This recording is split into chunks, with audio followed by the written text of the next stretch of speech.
Good afternoon, Your Excellencies, honored guests, ladies and gentlemen. It's a pleasure to be here with you all today. My name is Hanako Montgomery. I'm an international correspondent with CNN, and I'll be moderating today's session on the new Silk Road, the Middle Corridor.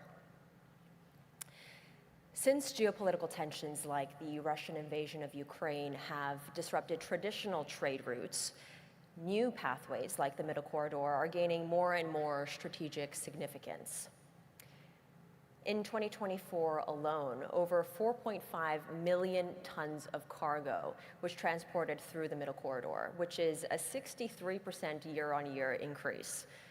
I mean, I think those numbers are pretty astounding, and it really is transforming the structure of global trade. And while a lot of new opportunities are presented to countries and to businesses alike, bottlenecks and hurdles still remain. So we'll be delving into these topics today with our brilliant group of panelists. I'd like to introduce each of them to you all. To my immediate right is the Minister of Transport of Kazakhstan, Minister Marat Karabayev.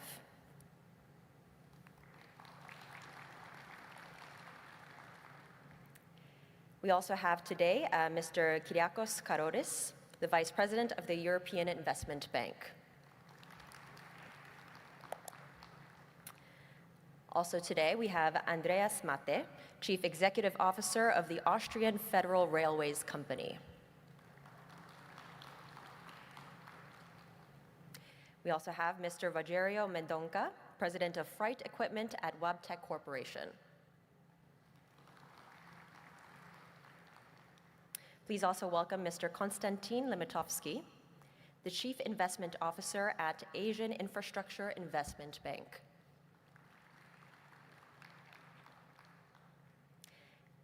And last but certainly not least, Mr. Yildiz Ostenchiev, Managing Director for Strategy and Asset Management of Samruk Kazyna JSC.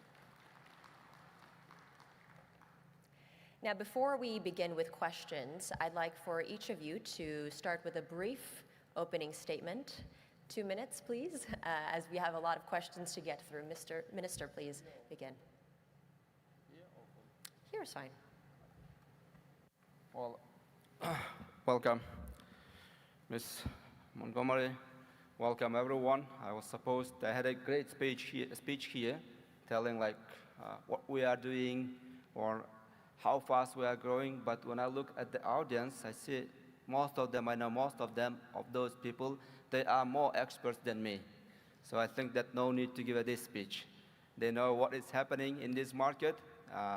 Nevertheless, I would like to point out, not on the figures, what we are doing. By the way, we mentioned that 4.5 million last year and 63% of increase. But in reality, if you look in 2021, this corridor used to be 800,000. And now, within the last 3 years, it ended up with 4.5 million, which means like more than 7 times, almost 7 times of the increase for 3 years, which is good. And I truly believe that this corridor will hit by 2027 more than 10 million. At least we have the all proving figures in order to make this kind of statement, bearing in mind what we are, what kind of agreement we have with our main partners that will hit by 2027 10 million tons. That's the first thing. But what I would like to point out here in this audience, today, Kazakhstan is a great market for investors, especially in the transport sector. If you look on our economic growth, these 3-4 months, the economic growth of Kazakhstan is 6%, among which 25% belongs to transport sector. Imagine how big is Kazakhstan, oil and gas, mining sector, but one of the fourth of, 25% of that belong to transport sector. And it is today the highest growing sector in our economy because its growing rate was 22% by the end of April. That's the first point. And second point, what I would like to mention that our president, Mr. Kasım-Jomart Kemerievich Tokayev, put in front of us to make Kazakhstan a regional hub, and put a task in front of us to make Kazakhstan a regional hub, not only for the region, but in general between the east and west, and between the south and north. For those reasons, we are implementing and we have started numerous projects, both in all sectors, like in automobile construction, railway, or in the aviation sphere. I would like to give just one of the key figures. So transport sector will require more than 40 billion US dollars investment within the last 5 years.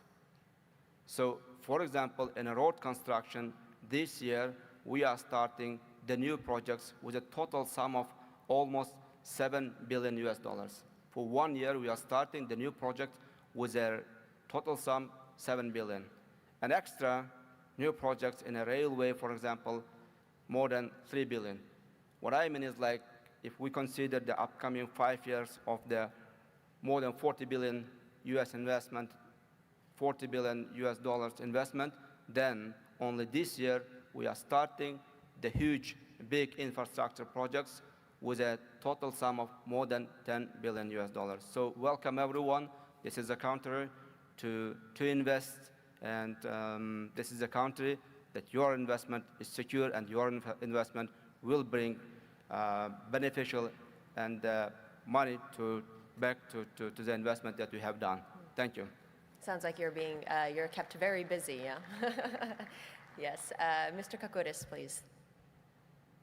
Thank you, Hanako.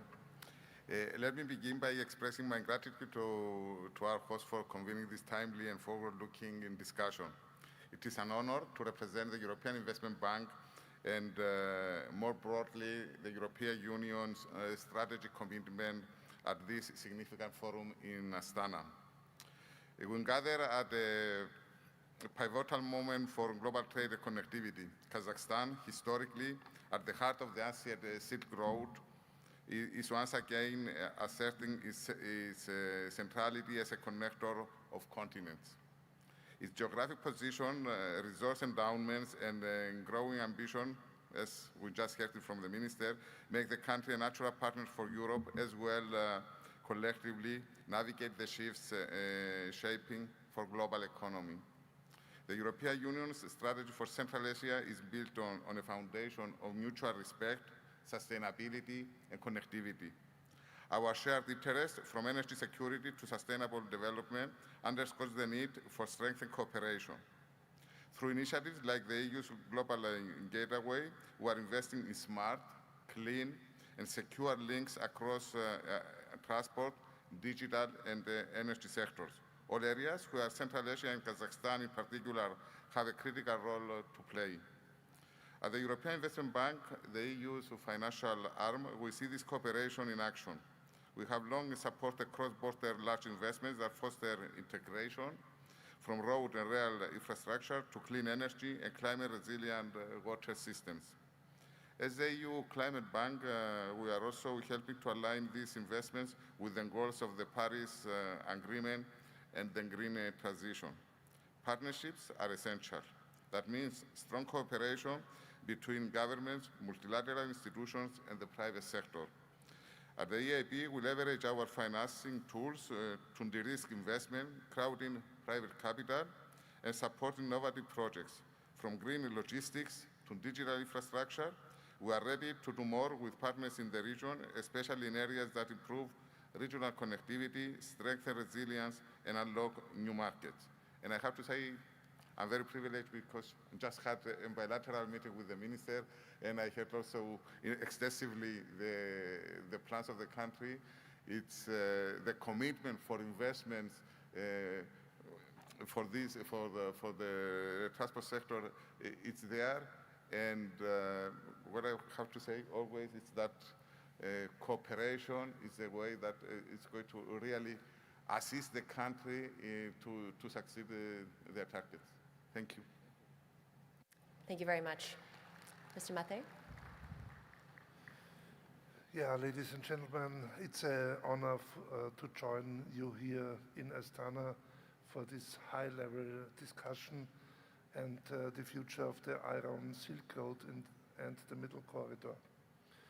At ÖBB, which is 100% owned by the state of Austria and especially the ÖBB Rail Cargo Group, we see ourselves not just as a logistic provider, but as a virtual bridge between Europe and Asia. ÖBB Rail Cargo Group operates in 18 countries, in 14 countries with their own locals. Therefore, we are the second biggest rail logistic company in Europe. And therefore, we are the market leader in Central Europe, and we are the market leader in the corridor between Turkey and Central Europe, a crucial part of the connecting in the Middle Corridor. And we bring a deep experience and the strongest network that connects the Middle Corridor with major industrial centers across the European continent.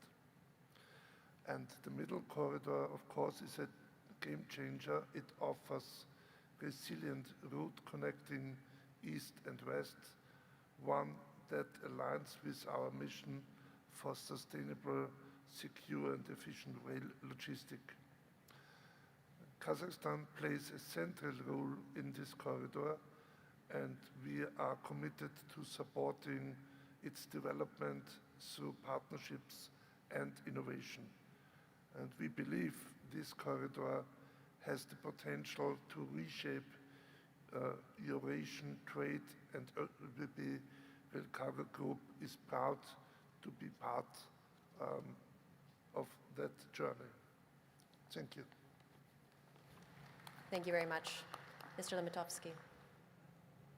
Thank you, Henke. I would like also to say that I'm very pleased to be part of this panel. Thank you for inviting AIIB. I'm representing Asian Infrastructure Investment Bank. And let me also start with giving a big applause to the organizers of the Asian International Forum. It's an excellent event with lots of interesting presentation and very good and convenient logistics as well. So big congratulations. AIIB is the multilateral bank which, with the connectivity in its core. It's probably one of the few multilateral development banks which has the connectivity as a part of its core mandate with a clear targets of reaching around 30% of the portfolio in a connectivity assets. And we've been looking at the development of the trade in the region 10 years ago. And that's why we started with our very first project in Tajikistan between Dushanbe and the border with Uzbekistan, our very first project in 2016. Which is falling within the Middle Corridor. Since then, our portfolio in the region, in Central Asia and North Caucasus, grew to $7.5 billion. And 1/3 of that we can really relate to the Middle Corridor. And what is that? We are financing logistics in starting with China, the dry ports and logistics. We are helping Kazakhstan to develop roads and railways and roads in Uzbekistan as well. Port infrastructure in Azerbaijan, and going further to Turkey, railways connecting eastern part with the west. Several stretches of the railway, and we are electrifying those railways as well. So all of that is sustainable infrastructure, green infrastructure.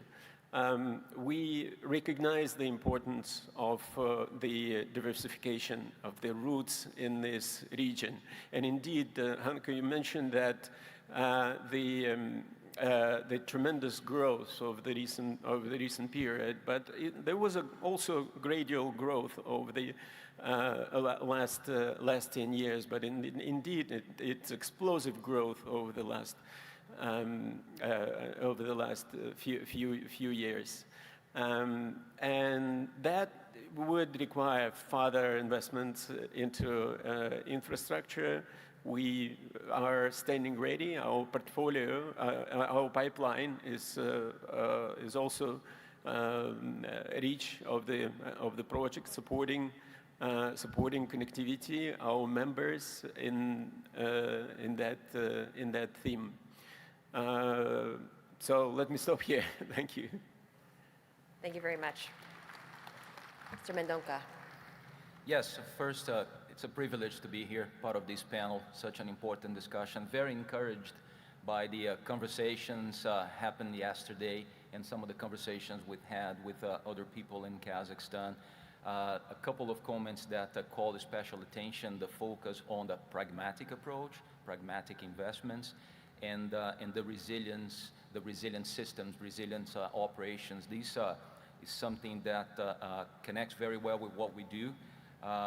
Webtec Corporation, we manufacture locomotives, among other things, and equipment for industry, etc., and electronic and digital systems for efficiency, safety, and productivity. We've been here in Astana, in Kazakhstan, and in Astana specifically now for almost 3 decades, doing modernization of assets, manufacturing locomotives. So we have two manufacturing plants here in Astana, plus 9 service centers. And globally, there is an installed base of about 24,000 locomotives running in different operations around the world. When we see opportunities like the middle corridor, this is definitely a very complex logistical program.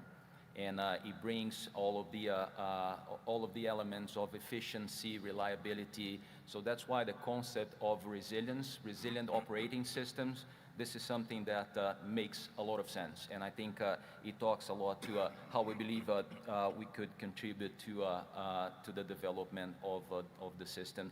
Our partnership in the country has been a partnership of joint technology development, joint manufacturing.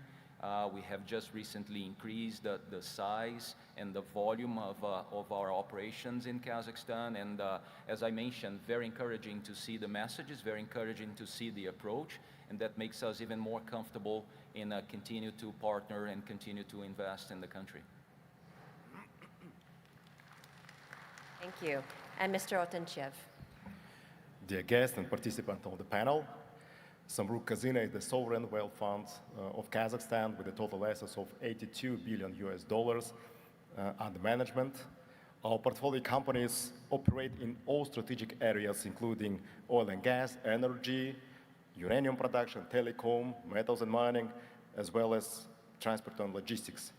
Saying that, we have a national rail and sea operator logistics company, Kazakh Railways. Kazakhstan is strategically located at the heart of the middle corridor, and 1/3 of the road spans through our territory. Both the European Union and China support this project being as part of Trasika and One Belt and Road Initiative. This road is powered by infrastructure. The Kazakh Railways is the largest owner of rolling stock in Central Asia with 1.8 thousand locomotives and 40,000 freight cars. Our mission is not only to enable connectivity, but also to position Kazakhstan as a bridge between Europe and Asia. Recent global developments have greatly accelerated interest in the middle corridor. This is an opportunity for Kazakhstan, and Samruk-Kazyna is strategically investing to turn momentum into permanence. Samruk-Kazyna through Kazakh Railways is delivering anchor projects along the middle corridor, including the Lanyungan Seaport and Xianport Dry Port in China, Altinkoy Dry Port and Aktau Container Hub in Kazakhstan, massive investment program in new construction and modernization of existing railway network. Our plans stretch beyond our country. We are eyeing projects along the middle corridor, including Azerbaijan, Georgia, and Eastern Europe. All these projects are aimed at doubling the volume transit from current 26 million tons in 2024 to 55 million tons in 2026.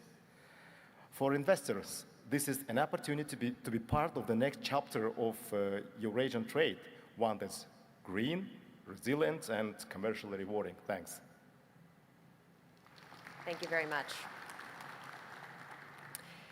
Now, Minister Karabayev, every time I look at local Kazakh news, there's mention of the Middle Corridor. Clearly, it's an exciting trade route, and there's a lot of keen interest. I'm wondering if you can kick off our panel by first answering this question of how would you describe the significance of the Middle Corridor to Kazakhstan in one word? Would it be Kazakhstan's future? Is it its hope? Is it its destiny?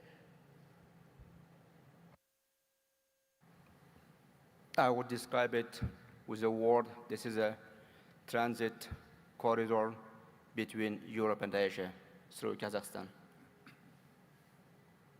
And is there just hope that there is going to be a future of Kazakhstan where the Middle Corridor is essential to its trade, its route? I mean, clearly there's a lot of investment in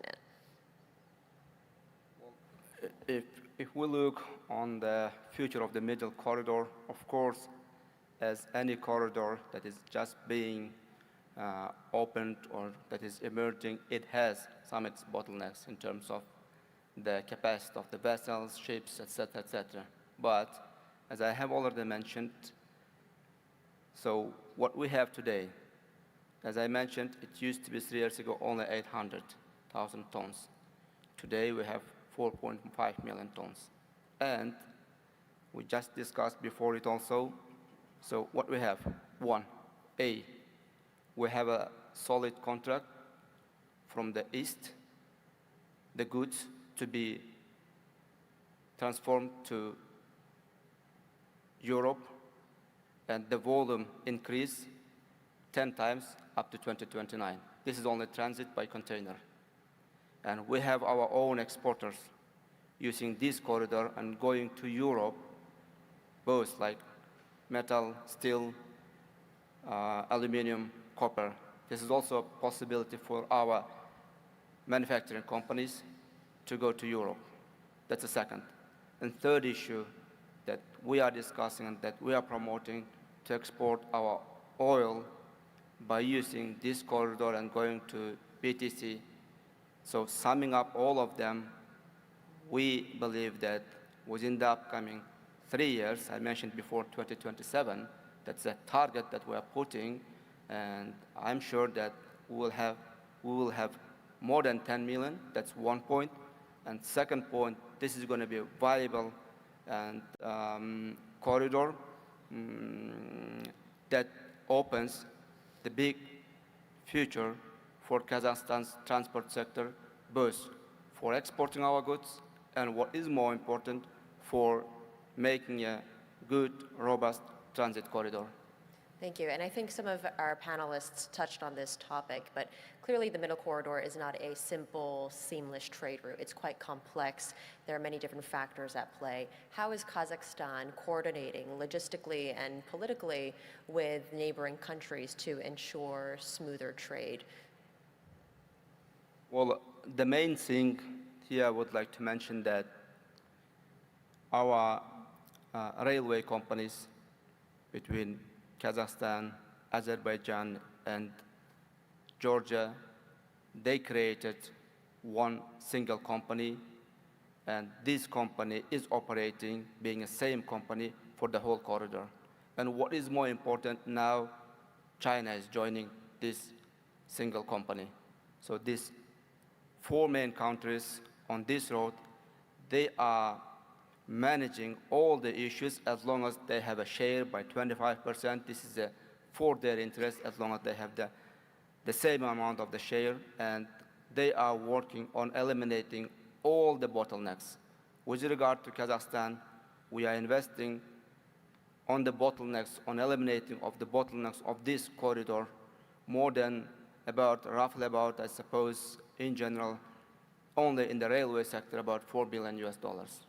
So this is a new roads that is being implemented this year, Dostok Moyanta, bypass of Almaty, and now we are starting the new one, Saksevil Kızılcar.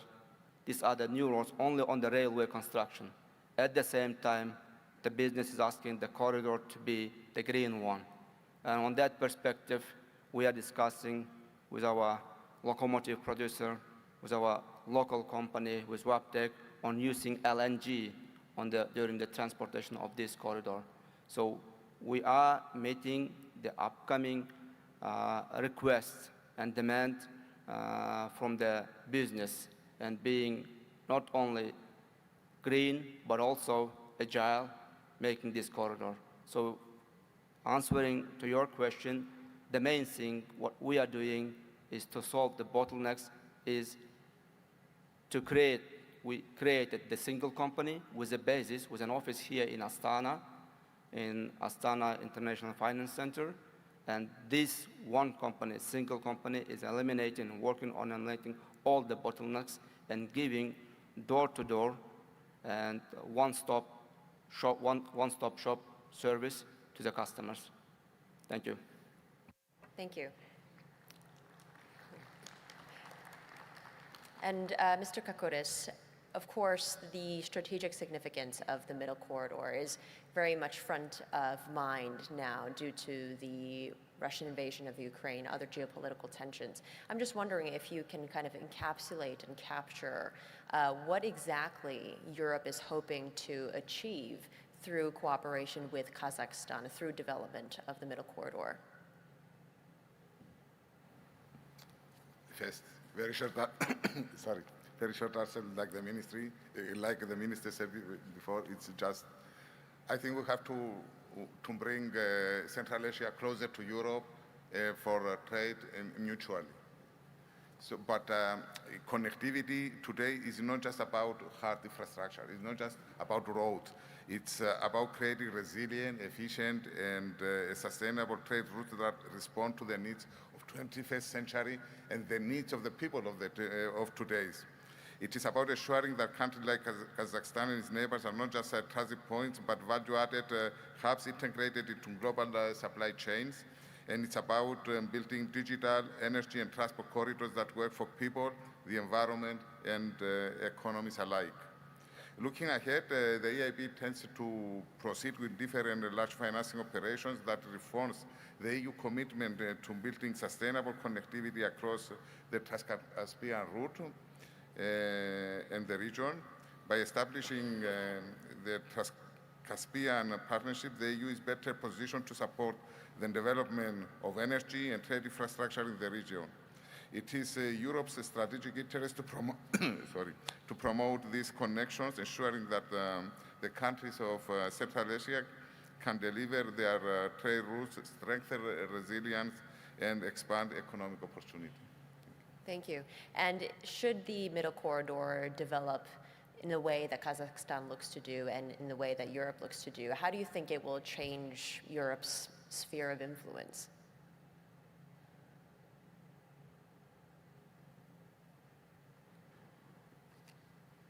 I don't think we are looking for influence. We are looking for cooperation in the area. Last April, we held the first EU Central Asia Summit in Samarkand, and it was there President von der Leyen expressed the commitment of Europe to come closer to the area. And it's looking forward, we see immense untapped potential in aligning trade and infrastructure with the twin transitions, green and digital. The future Silk Roads must be sustainable, inclusive, and forward-looking. That means electrified rail networks, digital customs systems, renewable energy integration, and infrastructure that can withstand climate shocks. And really very pleased to hear the minister saying that they are targeted to that direction. Kazakhstan's commitment to achieving the carbon neutrality by 2060 and its participation in the Global Methane Pledge demonstrate its dedication to environmental sustainability. The EU is eager to support Kazakhstan in these endeavors, sharing expertise and providing instruments to facilitate the transition. Thank you. And Mr. Mate, from a European rail operator's perspective, do you see the Middle Corridor as a short-term solution to the Russian invasion of Ukraine? What do you think will keep investors, what do you think will keep businesses operating in the Middle Corridor should the war in Ukraine ever end? Well, I think it is a crucial solution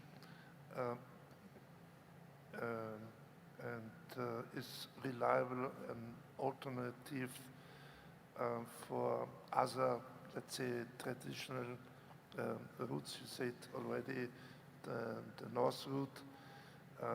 So it minimizes the risks and creates also economic value along this route for the different countries. There are already some obstacles, of course, for the capacity of the ports, the customs regulations, but at the end, at the least, the huge obstacle is in Europe, because to run a train through Europe, it's difficult than you run a train from China to Turkey, because it's the different technical regulations in Europe, in the different countries, makes it not possible to go with one train through Europe. So you have often to change the locos because of different regulations, and that's our strength because we have a solution for that problem. Great, thank you. And Mr. Otinchev, I'm wondering, of course, Kazakhstan is a middle power, and there are other bigger powers in the region that are competing for a piece of the Middle Corridor, competing for influence in the Middle Corridor. How do you think Kazakhstan can maintain control and direction of the development of the Middle Corridor? Yeah, you're absolutely right that Middle Corridor is becoming more and more important. Independent road, it's safe and quick. That's why a number of our partners and the governments and the companies, the institutions pay more and more attention to this corridor. This is why we do see the increasing of the quantity of transit. It was mentioned before that last year it was 4.5 million tons, but as His Excellency Minister said, a few years ago it was less than 1 million. And we see a big interest of our partners in the projects along this middle corridor, but Kazakhstan also is participating in the development of the middle corridor because, as I said, we are located at the heart of the middle corridor, and we, as a country, very interested in developing this road. That's why, together with our partners, we built or have already built terminals in China, in Lanyugan and Xi'an, and together with our Chinese partners, we are also considering projects in Azerbaijan and Eastern Europe, and we do all the best, all the efforts to develop this road.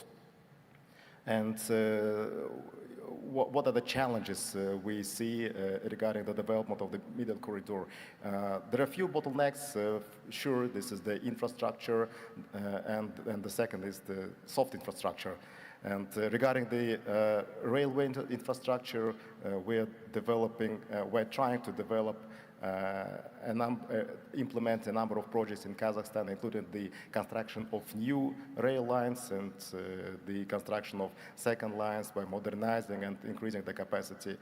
And, but also we're coordinating with neighboring countries, including the customs administrations. As His Excellency Minister said, that we created a joint venture between Kazakhstan and Azerbaijan and Georgian rail administration just to manage this process properly. Thank you. And actually, that's a very good segue because, of course, as you all mentioned, there are still bottlenecks and hurdles, right, that remain in place that Kazakhstan needs to really overcome in order for the middle corridor to reach its full potential. So I'm wondering, Mr. Mendonca, given your experience, right, developing all these different railways, clearly the middle corridor is not a simple, seamless route. It's very complex. There's railways, there's roads, there's ships. How can you ensure that the corridor is resilient to different geographic limitations, to the different complexities in order to ensure that it does become this whole, this cohesive road?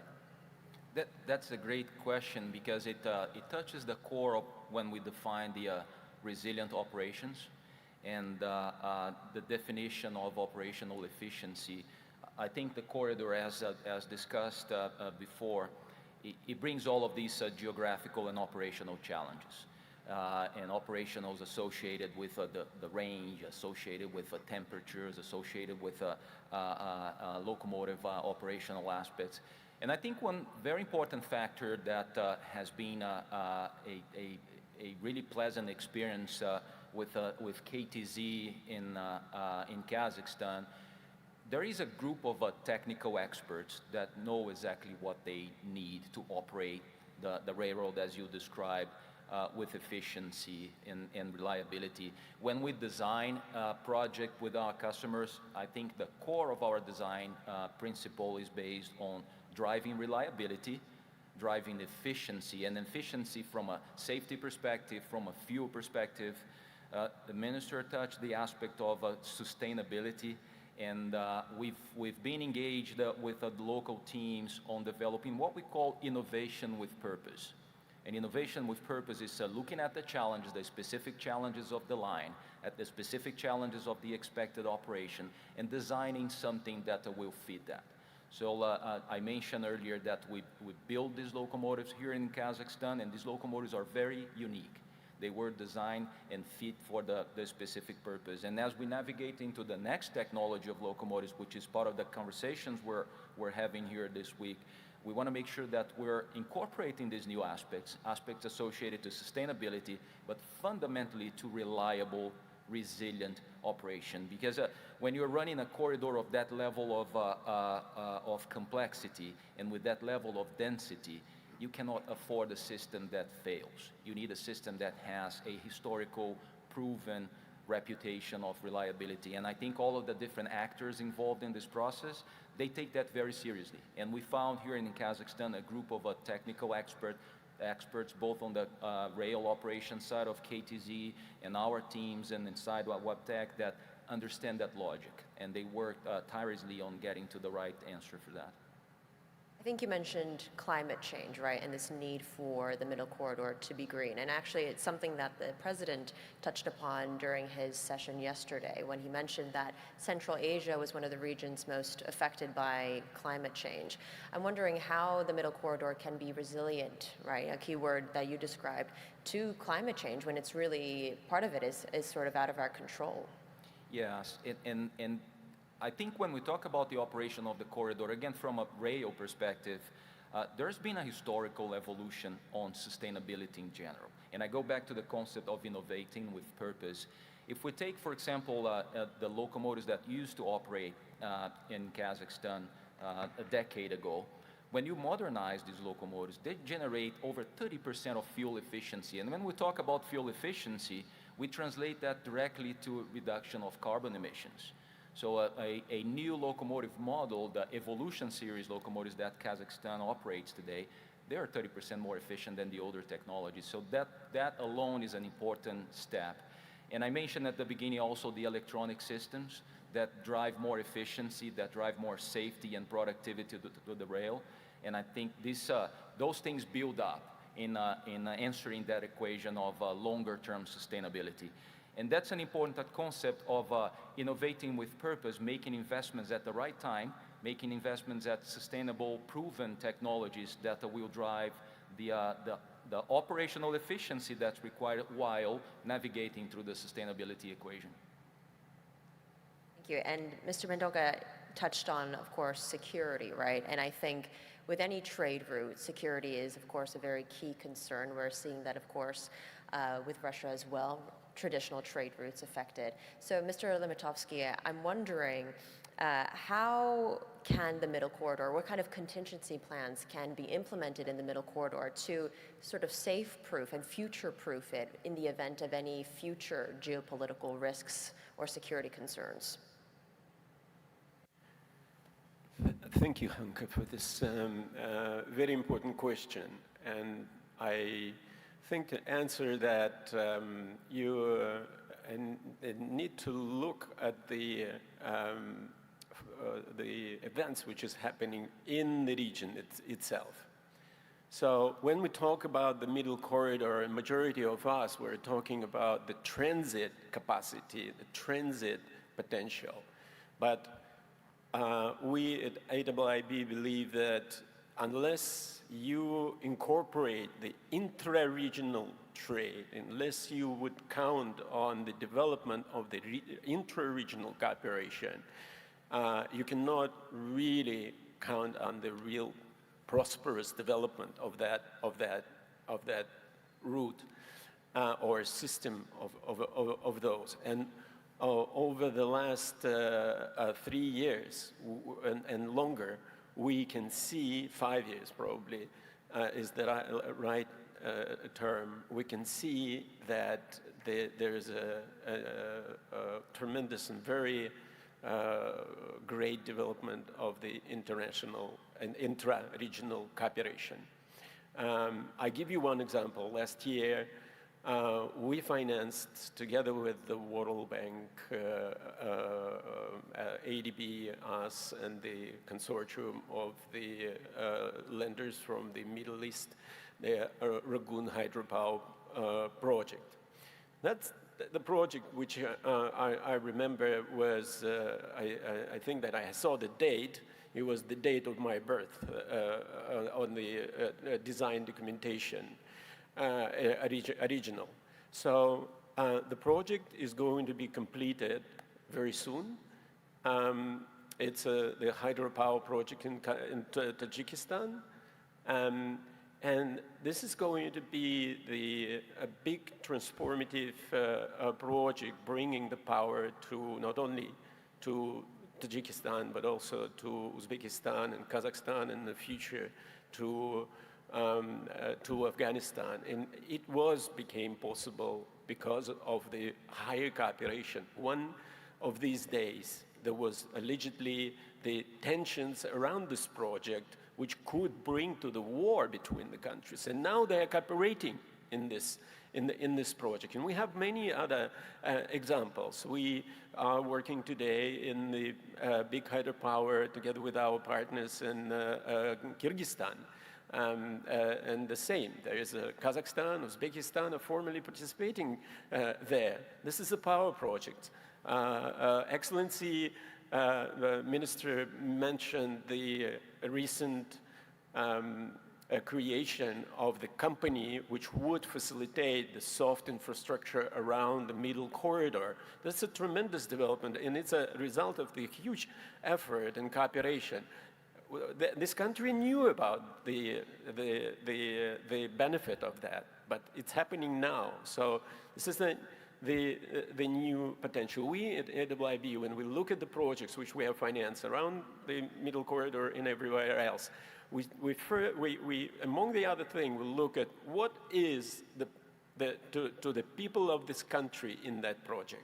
It's very important, and any export project should bring the benefit to the local country. So my one word for the Middle Corridor is the future, because that future, which belongs to this region, which would help it to cooperate with the others, but would help tremendously to develop internally through the intra-trade. Thank you. And sorry, did I hear you correctly in that you said it was on your birthday, this agreement? Not agreement, it was the design documentation, yes. Original design documentation. On your birthday. So it took a fairly long period of time for the project to come to the last last stage. I see, thank you. And just to sort of follow up on what you said there, of course, it's great when regions and countries in the region cooperate, but that is quite a difficult task, no? With the history behind each country, with the diplomacy. I mean, how do you manage that? How do you actually implement that so that it's efficient and that it's constructive? I think that everything is, or a lot depends on the leadership. And in this region, we have a really very strong leadership over the last 5 years. The presidents are meeting very often. They are planning their infrastructure and developments and trade together.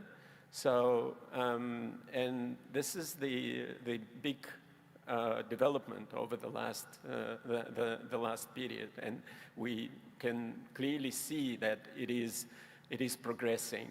Moreover, I can also say that in view of the new geopolitical headwinds coming from the other side of Atlantic, with the trade tensions, I think that this regional dimension, the regional forces bringing this country together is growing, actually, is becoming more and more pronounced.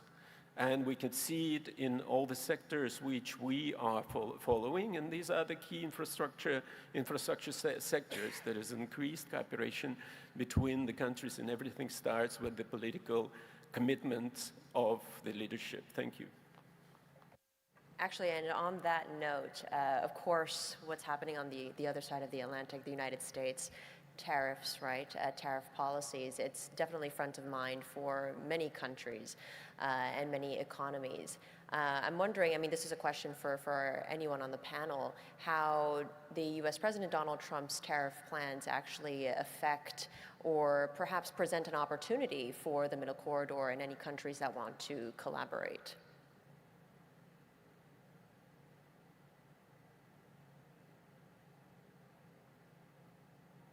I think it will increase the volume on the Middle Corridor because the trade volume between China, Central Asia and Europe go up because the trade volume shrinks between China and the USA. So it's a big chance for the Middle Corridor and the countries along this corridor. And I thought about what is the word for the Middle Corridor. I think it's the bridge for the future, and it's the opportunity to make a peaceful trade between the countries and the connection between China, Central Europe, and Central Asia and Europe. I think this uncertainty on international trade exactly justifies the decision of Kazakhstan and the other countries of the region to promote and go ahead with the Caspian corridor or Middle Corridor, which is not just a transport or route. It's a strategic getaway linking Central Asia and Europe, offering diversification, resilience, and economic opportunity. I think this is the answer also to your question before on security. I mean, it offers this diversification. For the European Union, this is it's a vital piece of our global getaway strategy, which promotes sustainable, secure, and smart connections. The EIB is operationalizing on this, and we're really trying to cooperate with the countries on the region to promote and finance the projects that they are going to strengthen the East-West connectivity. Mr. Lematovsky, I think you raised your hand. Yes, thank you very much. It's a huge challenge, that new big challenge for the region. But all the challenges are coming with the opportunities, right? And I think that the country is,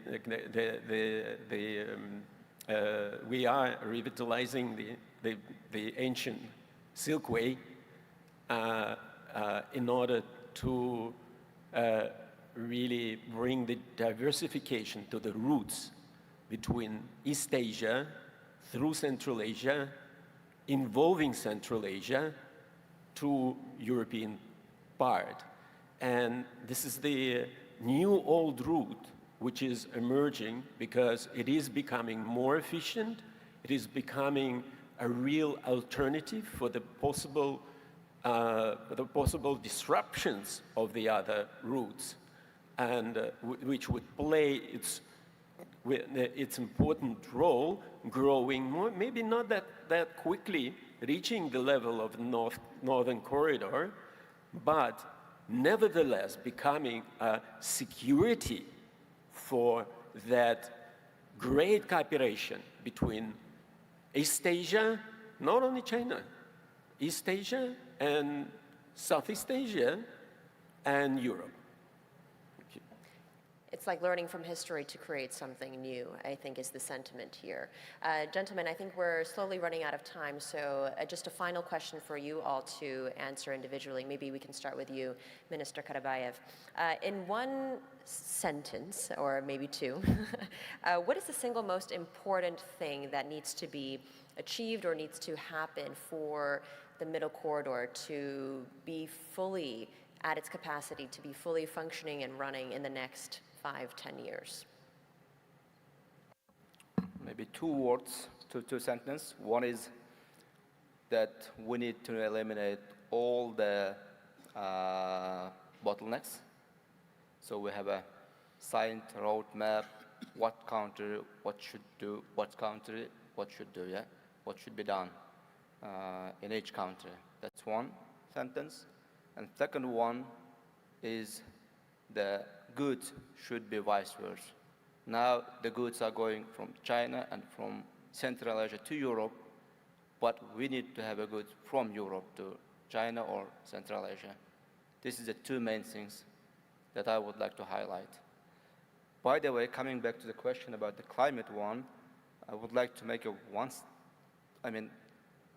to add one other point of the other side of the Middle Corridor. Now we are all discussing about the transportation of the goods. But if we look on the future of the Middle Corridor, I would like to highlight two things. One is that we are now discussing to have a cable through the Caspian Sea and then through the Black Sea in order electricity, renewable energy being produced here in Kazakhstan to be transported to Europe through this cable. This is also the Middle Corridor. That's one issue. Second issue, that we have a big investor, German, Swedish company called Swiwind. They have already started implementation of the big project, hydrogen project, which is a 50 billion euro investment to the west part of Kazakhstan to produce about 40 gigawatts of the electricity, which is 12 million tons of the ammonium. This is a hydrogen project. And now our private company in Aktau, they are discussing how to transport this ammonium, this hydrogen, from west part of Kazakhstan to Europe. So bearing in mind these two things, yeah, this is a cable to transport renewable energy, and this is a big project in the West Kazakhstan, the hydrogen project to be transported to Europe. I would also make a statement that in the future, so it again, connecting the mind, shaping the future, yeah? So with the title of this Astana International Forum, so it is again, I would call the Middle Corridor as a corridor to make Europe greener. This is so renewable energy and hydrogen all together to be transported to Europe. This is a corridor to make Europe greener. This is one of the To address Thank- climate change issues, and then also, like you said, making it a two-way street. Yes. Europe to Asia as Yeah. well. Thank you. Great. Thank you very much. Thank you. I applaud on this. I applaud on this, and also this is what I like, what it surfaces here, the focus on sustainability, inclusivity, and the climate change and climate-aligned investments that they are needed, and the commitment by the government that they are going to that direction. As the EU Climate Bank, European Investment Bank, we do assure that connectivity does not come at the expense of the environment or social equity. We support projects that are future-proof, link and link transporting resilient projects, smart logistics, and renewable energy integration. I'm really glad to hear the Minister about energy connectivity. I can add also digital connectivity, and this is what we have in mind when we're talking about the corridors. Thank you. May I add here? We started actually, this is a big project of the fiber optical. To construction of the fiber opticals through the Caspian Sea has already been started. So this is like that you mentioned, digital connectivity. This is something new that is happening with a middle corridor. This is not a plan. This is the project that is already under construction. Already implemented. Yeah. Thank you. Thank you. And Mr. Mate? Yeah, and to reduce the infrastructure bottlenecks, we have two different gorges on the border, Azerbaijan to Georgia, on the one side, I think, and some bottlenecks in the infrastructure, but I've yesterday learned there's a strong effort to reduce these bottlenecks in the infrastructure. And the second bottleneck is unclear customer regulations between the countries, and so there's a long waiting time on the borders, and this should be reduced in the next time. And I think it's possible to the strong cooperation between the countries in Central Asia, and later on also the cooperation between Central Asia and Europe. Time for cooperation. Yes. Thank you. Mr. Lematovsky? Last year, AIIB together with ISDB and MCDF financed a study on the bottlenecks around the middle corridor. And one of the main conclusions of the study was that it's actually soft infrastructure, which is, with the little investment, can substantially facilitate the trade and the movement of goods both ways. And for the hard infrastructure, for the roads, airports, and everything, I think that the governments and the people of the region can rely on the sources of financing which are available for that. But majority of the soft infrastructure has to be done by themselves. And we are standing ready to advise and all that, but the harmonization of the rules, digitalization of the systems, unification of the documents could help tremendously to improve the efficiency of the corridor. And it's needed. It crosses 2 seas, right? So I think that this is the liquidation of the bottlenecks with the soft infrastructure primarily focused. Using digital infrastructure to really streamline and simplify the logistics. Great, thank you. And Mr. Mendonca? Yes, again, I'm very encouraged by the level of clarity that we are discussing, some of the challenges and some of the barriers there. I think the players understand really well that for the success of the corridor, maintaining the focus on operational reliability, operational efficiency is key, and the aspect of investing for long-term sustainable technologies, how these things come together in a very pragmatic, in a very direct way, and I see the players being very decisive in doing these things. So it feels really strong that there is a good level of acknowledgement of what the challenges are and how to attack them. Transparency is indeed key, right? Because how do you solve a solution if you don't identify the problem? Yes, great, thank you. And lastly but not least. The middle corridor is already efficient and fast in terms of the speed of good delivery, but to further development of the corridor, according to my opinion, the most important ingredient or factor is the partnership between the countries and the organizations along the middle corridor. Thank you. Indeed, I mean, the middle corridor has many different players, right? And if you're not cooperating, then you're competing, and that could spell bad trouble, indeed. Thank you all for your time today. Thank you all for attending this panel discussion about the middle corridor. I hope you got some great and fresh new insight about the challenges, but also the solutions that Kazakhstan and its partners are dealing with and are developing in order to make the middle corridor develop and really reach its potential. Thank you very much. Thank you.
Any technician? Okay, yes. Sound check.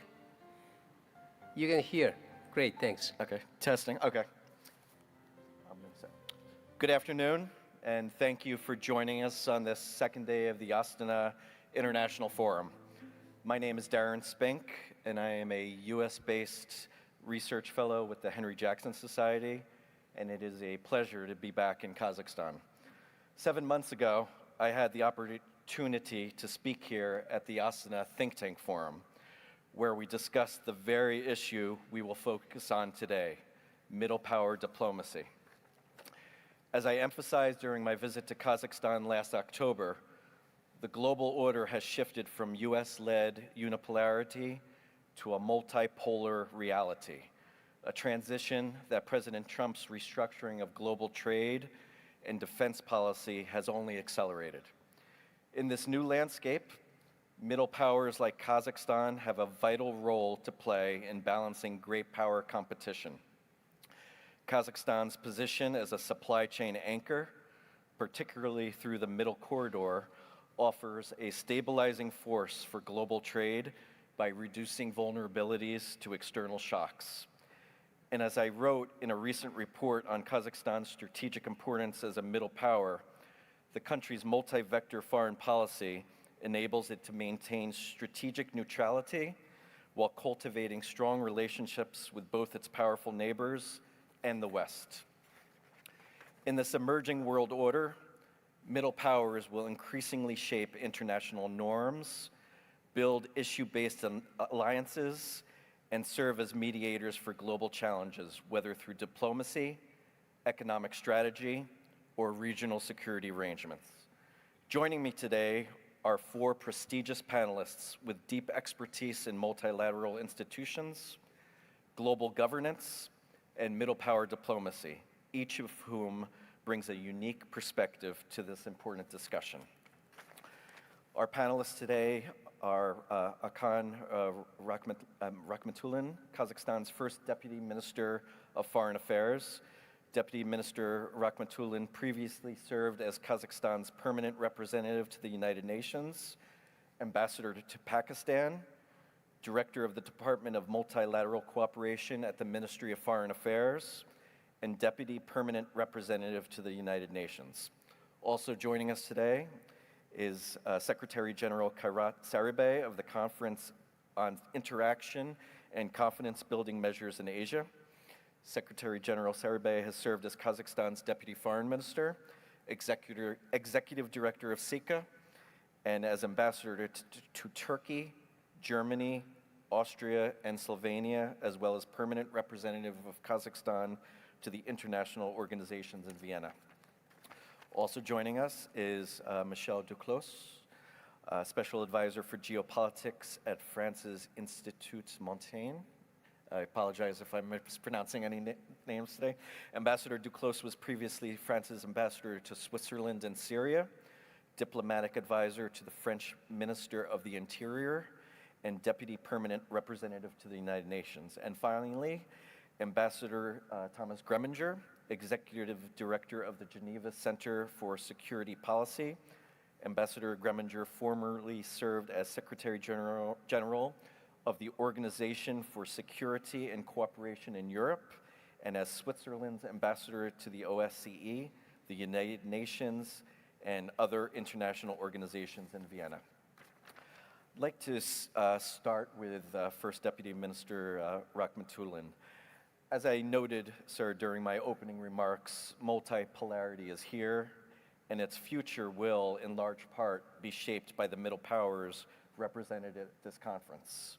My question has 2 parts. First, how does Kazakhstan define its role as a middle power, and how does it seek to influence the rapidly evolving global trade and security architectures, particularly through existing multilateral institutions like the UN and global economic platforms? And secondly, if you could discuss what specific diplomatic tools does Kazakhstan employ to balance relationships between the major or great powers and multilateral institutions while advancing Kazakhstan's national interests? Thank you very much, Darren. Good afternoon, dear colleagues, dear co-panelists. It's a great pleasure to be here with you. This is really very interesting and important topic to speak about the multipolarity and the role of the middle powers in this multipolar world.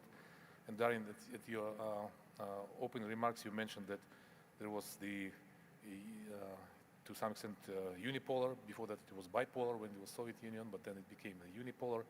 Then this turned into be a multipolar world. And of course, we see the new centers of focuses of power, focus of force, and we can just name just some of them. And it's like Russia, China, European Union, African Union, many other countries who are,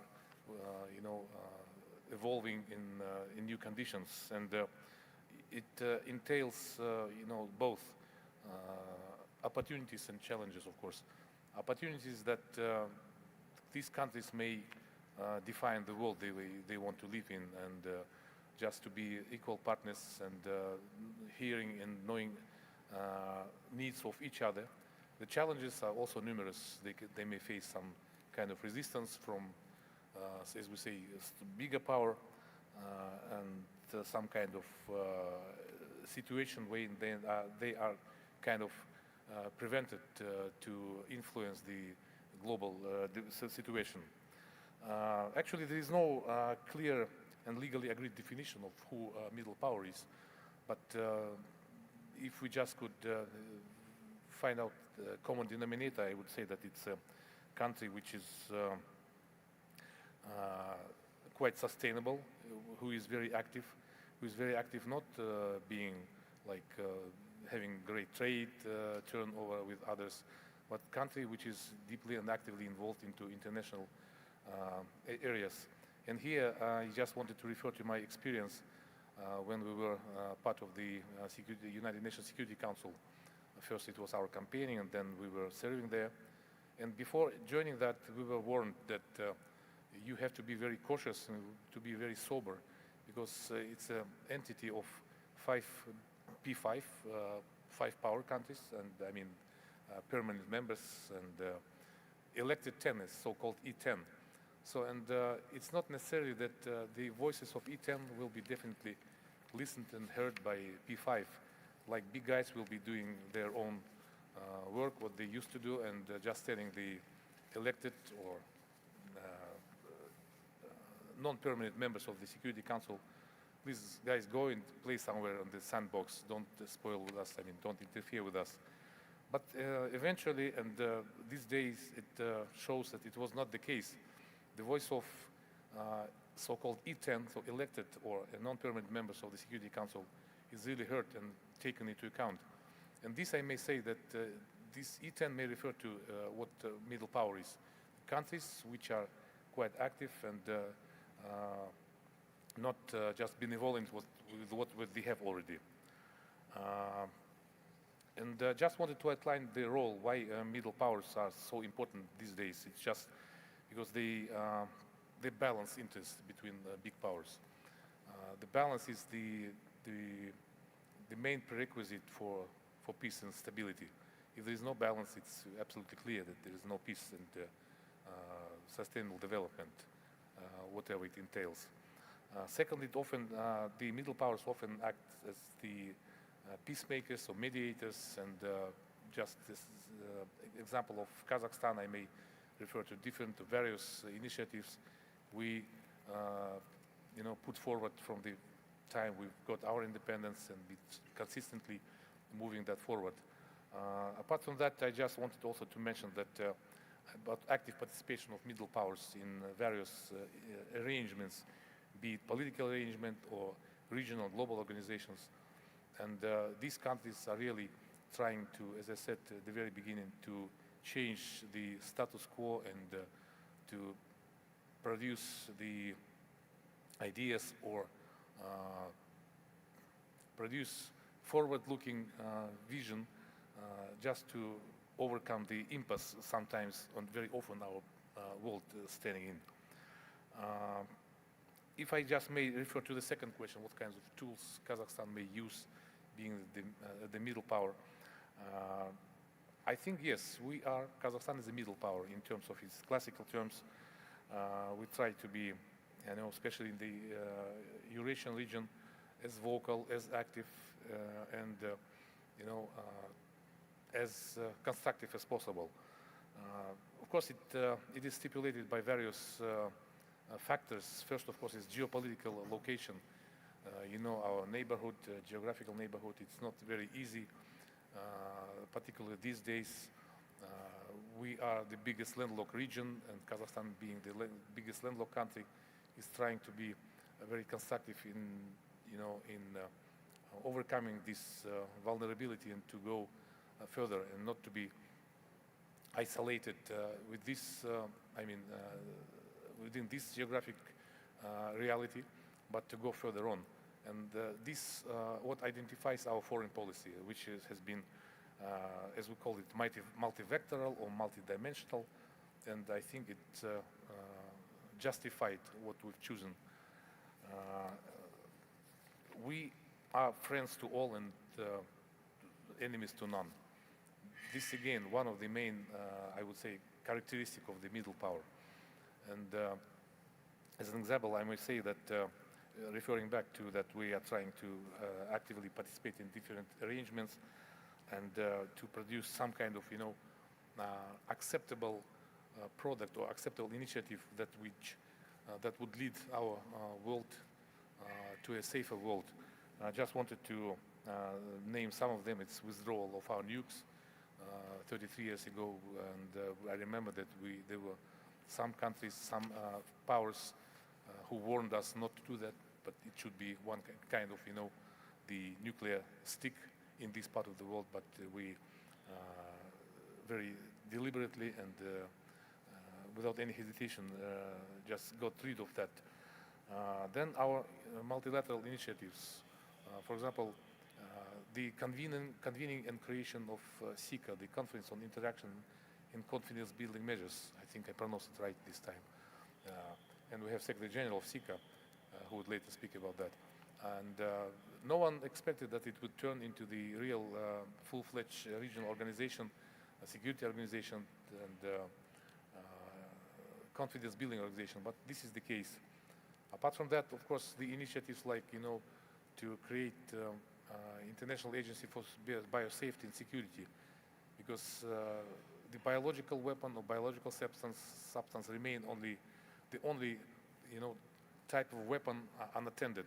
If we speak about chemical weapon or nuclear weapon, there are secretaries, there are some technical assistance or support staff. That chemicals are in The Hague and nuclear are in Vienna. In this case, we try to promote this idea, and it received its support from the globe when we moved forward this initiative. And the latest one I just wanted to refer is the resolution of the United Nations General Assembly, which established the United Nations Center in Almaty for Sustainable Development for Central Asia and Afghanistan. And you can judge from the name that in this region, including Afghanistan, the United Nations efforts and the United Nations work will be very demanded and coordinated in a proper manner. And it's not only about coordination, it's all about also the synergy of the efforts. So, and just concluding my maybe introductory remarks, I want to refer to what our president said yesterday at his statement at the plenary. Let me quote it. Kazakhstan firmly believes that middle powers should have a vested interest in an equitable and inclusive global order, which needs to be reassessed and overhauled. Accordingly, middle powers should be ready to shoulder more multilateral responsibility, end of quote. And dear colleagues, the real world is changing very rapidly. And in the context of this multipolarity, the middle powers are becoming not the just secondary players or someone who is to play aside in their sandbox. But if I may just use this allegory, like bigger powers, they are like building blocks, bigger land blocks, but they cannot withstand without having some kind of cement within, like middle powers as we are. So, and I think that the global architecture is middle powers in the global architecture is very important. Thank you very much. Thank you. Thank you very much, Deputy Minister, and it was very helpful.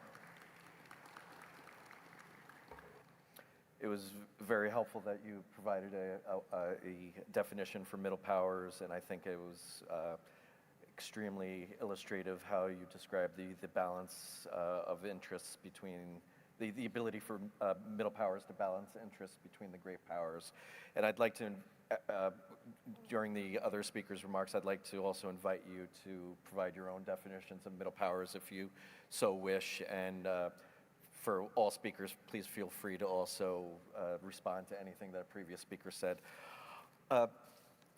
Secretary General Sarabay, SICA brings together several rising middle powers, including Kazakhstan and Azerbaijan, two key nodes in the Trans-Caspian International Transport Corridor.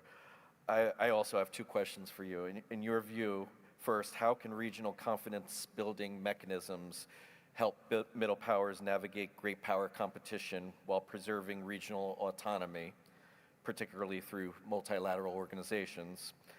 And secondly, as Secretary General of SICA and a former diplomat closely involved in regional integration, how do you see the role of the Middle Corridor as a strategic platform for middle powers to shape connectivity, trade, and regional stability across Eurasia? Thank you so much. Yes, indeed, the role of middle powers in the current multipolarity, although the Secretary General of UN said that we left unipolarity, but we still approaching the multipolarity because we are in the stage of transformation. And I guess that multipolarity doesn't mean that we should have 5 polars or related to only the economic power or the possessing of nucleus. I think that multipolarity can be also considered as the multi-coalitions and multi-centered world order, which will be more balanced. And this multipolarity means it is already the balance of major powers in between. And indeed, the role of middle powers, we cannot exaggerate it. And we should not also exaggerating, because we should understand that middle power, by definition, is a middle one. We cannot build the blocks, I mean military blocks. And this is probably the most distinctive thing.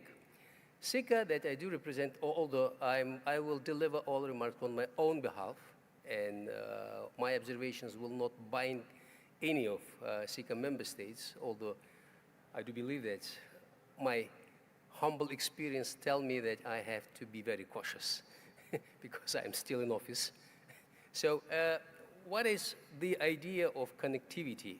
Indeed, middle powers need to be connected, because if you don't have any like-minded, if you don't have any coalition behind, your power is limited. And what is the best tool to get this power is a multilateralism. And that is why I think that SICA is not initiative of middle power.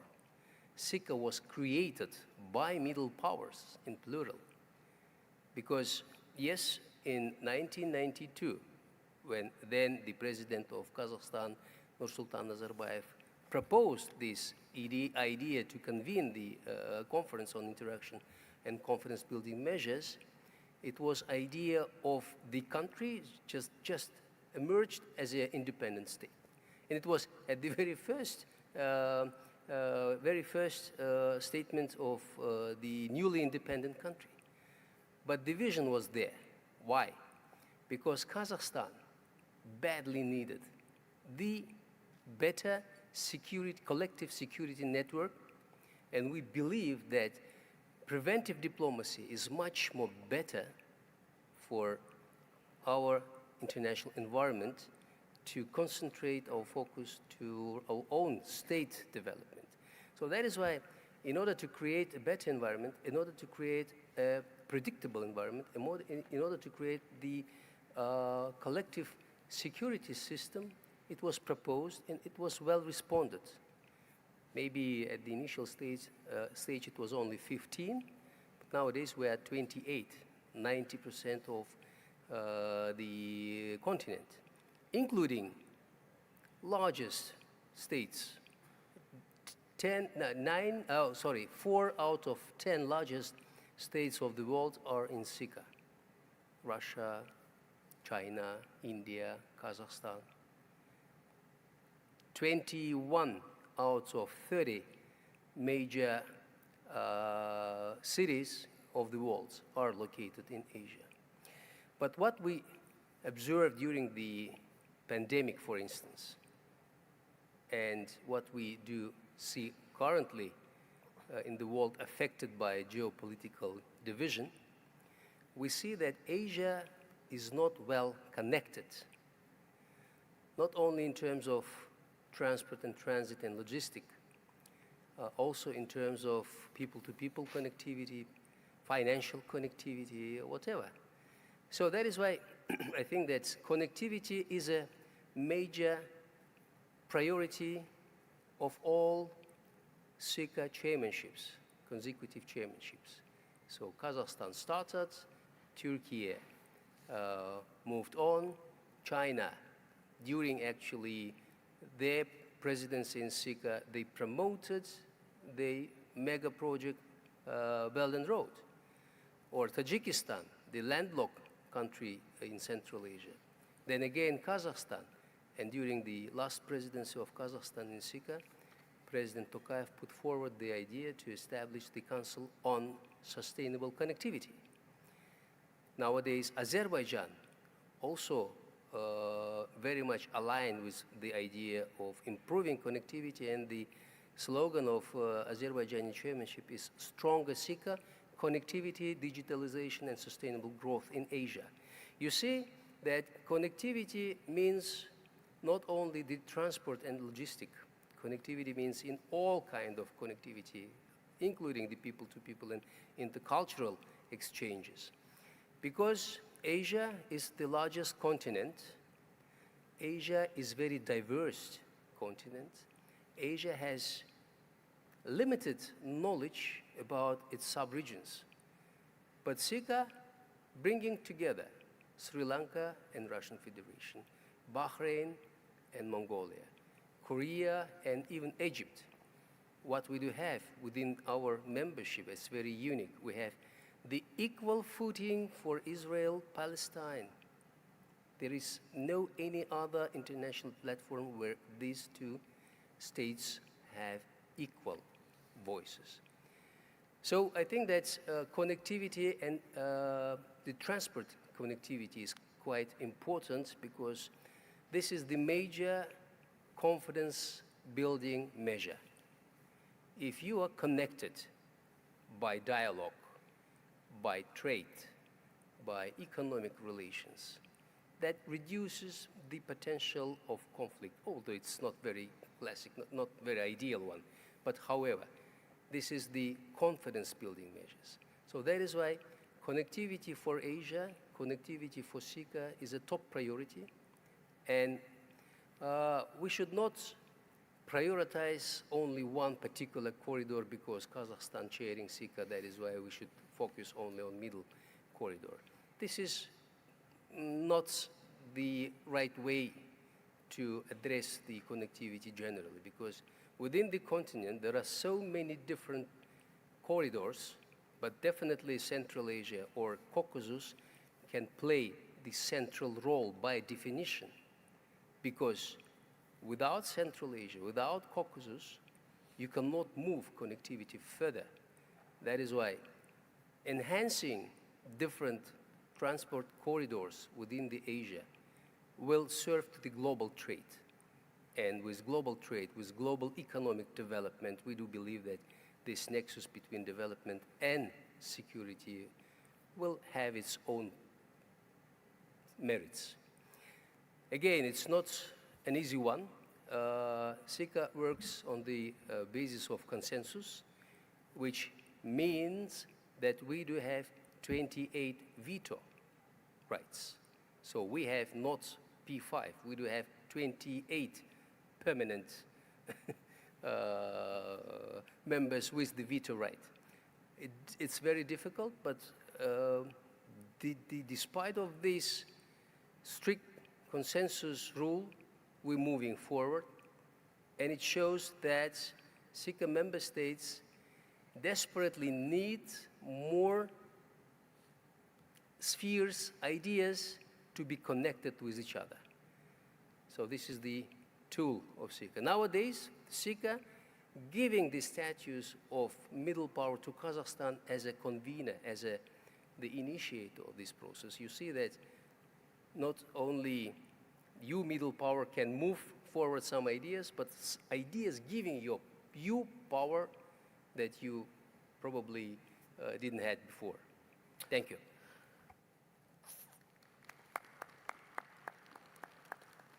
Thank you very much, Secretary General. Your remarks were very enlightening, particularly about the diversity of transit corridors, and more importantly, the importance of transport connectivity for confidence building, equating to confidence building measures. I think that's something that I invite the other speakers to expand upon during their remarks, and I appreciate your comments. Ambassador Duclos, France has long played a distinctive role in international affairs, combining strategic independence with deep multilateral engagement. In your view, how can middle powers like France contribute to shaping a more balanced and effective global order as multipolarity deepens, particularly at a time when international institutions are under strain and great power competition is accelerating? Thank you very much, Chairman, and thank you very much for the organizers of this fantastic forum for inviting me. Speaking about France as a middle power, maybe I will make a couple of remarks on two different levels, status and policies. In terms of status, France retains still today some characteristics of a great power. The fact that it is a permanent member of the Security Council, also a nuclear power. I would add to that maybe global diplomacy and a kind of culture of being a great power. In the same times, in terms of GDP, population, surface, it's very clear that we're much more a middle power than a great power. And I would say the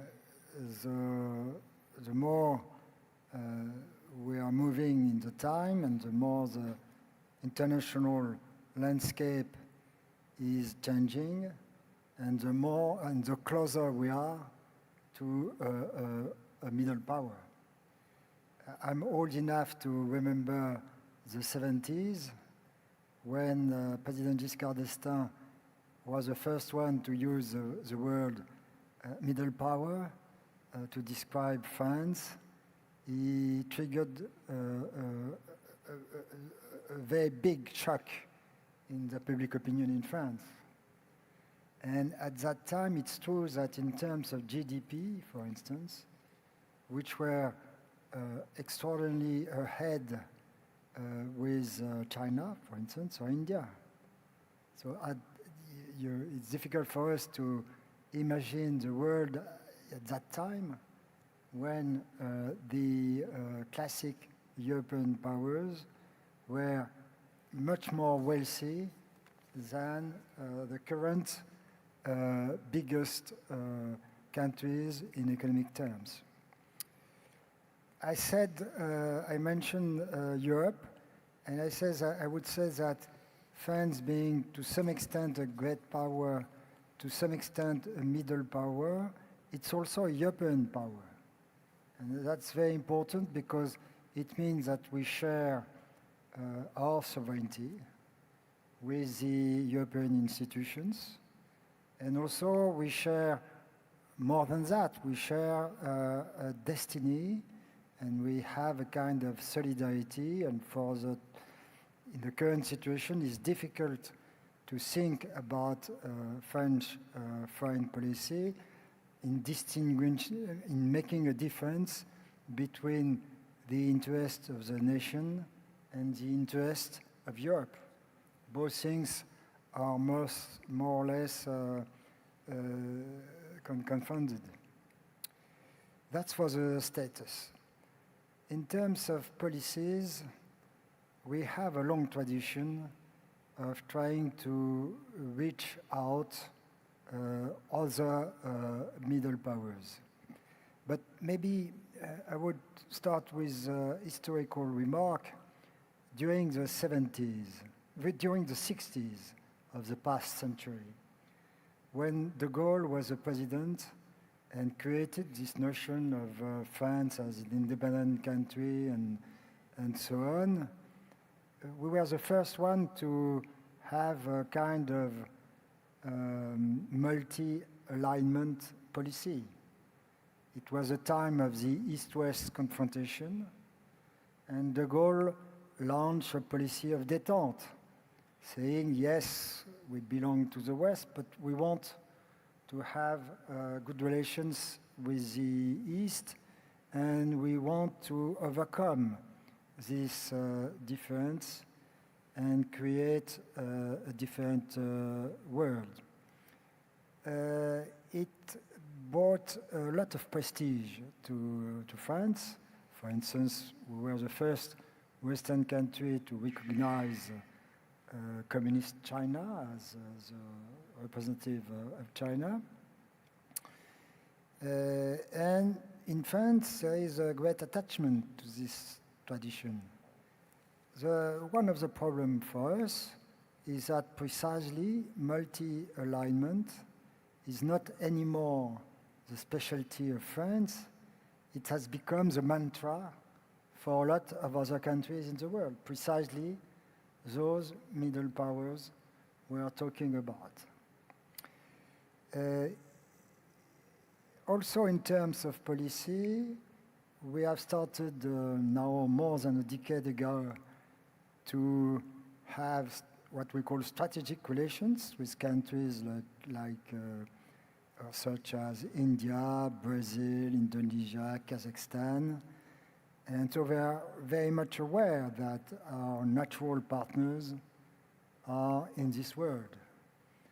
And also, it's not only a question of bilateral partnership, it's also a question of working issues, global issues, which should unite the world, such as the climate change. And you may remember the Paris conference on the climate change and things like that.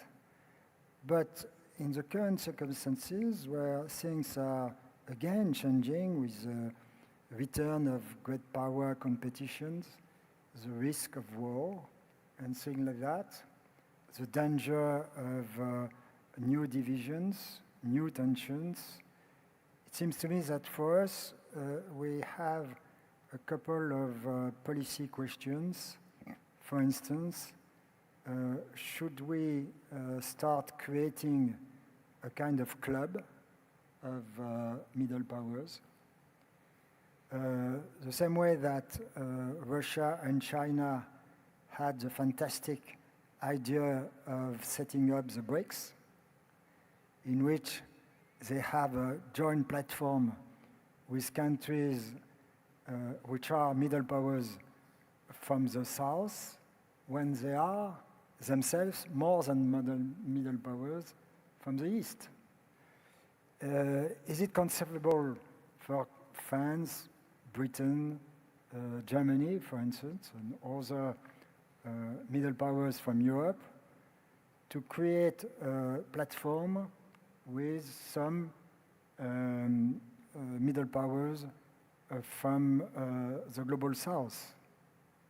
Or should we continue like we do for the time being with multilateral institution on one side and bilateral strategic relations on the other side.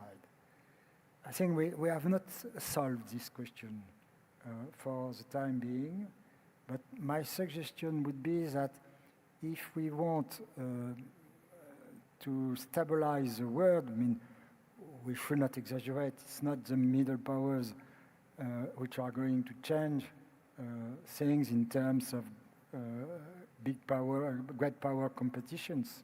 But at least we can try to work together to add an element of stability, a degree of stability in the world. I think that at some point it would be useful to have this kind of platform uniting middle powers from Europe and middle powers from elsewhere. Thank you very much, Ambassador Duclos. And I appreciate you posing the question whether or not there should be an established club of middle powers, and I think that's a wonderful question that if any of the other speakers would like to contribute to, I encourage you to do so. I also found your historic perspective enlightening, and appreciated your illustration of how France has defining characteristics as both a great power and a middle power, and also your remarks about the challenges of balancing the national interests of France as a middle power versus the bloc interests of the European Union. These are wonderful thoughts to expand upon. Ambassador Greminger, given your leadership at both the OSCE and the Geneva Center for Security Policy, how do you see middle powers contributing to regional stability and effective multilateral engagement, particularly in an era marked by geopolitical fragmentation and shifting alliance structures? Well, thank you very much, Darren, and thanks to the organizers for inviting me to this forum and for the chance to take part in this really exciting panel discussion. In the allotted 5 minutes, I will try to make 5 points, and I will start with definitions, move on to status, to norms and rules, cooperation among middle powers, and end on bridge building. So let me start with definitions. What do we mean by a middle power? Has it to do with geography?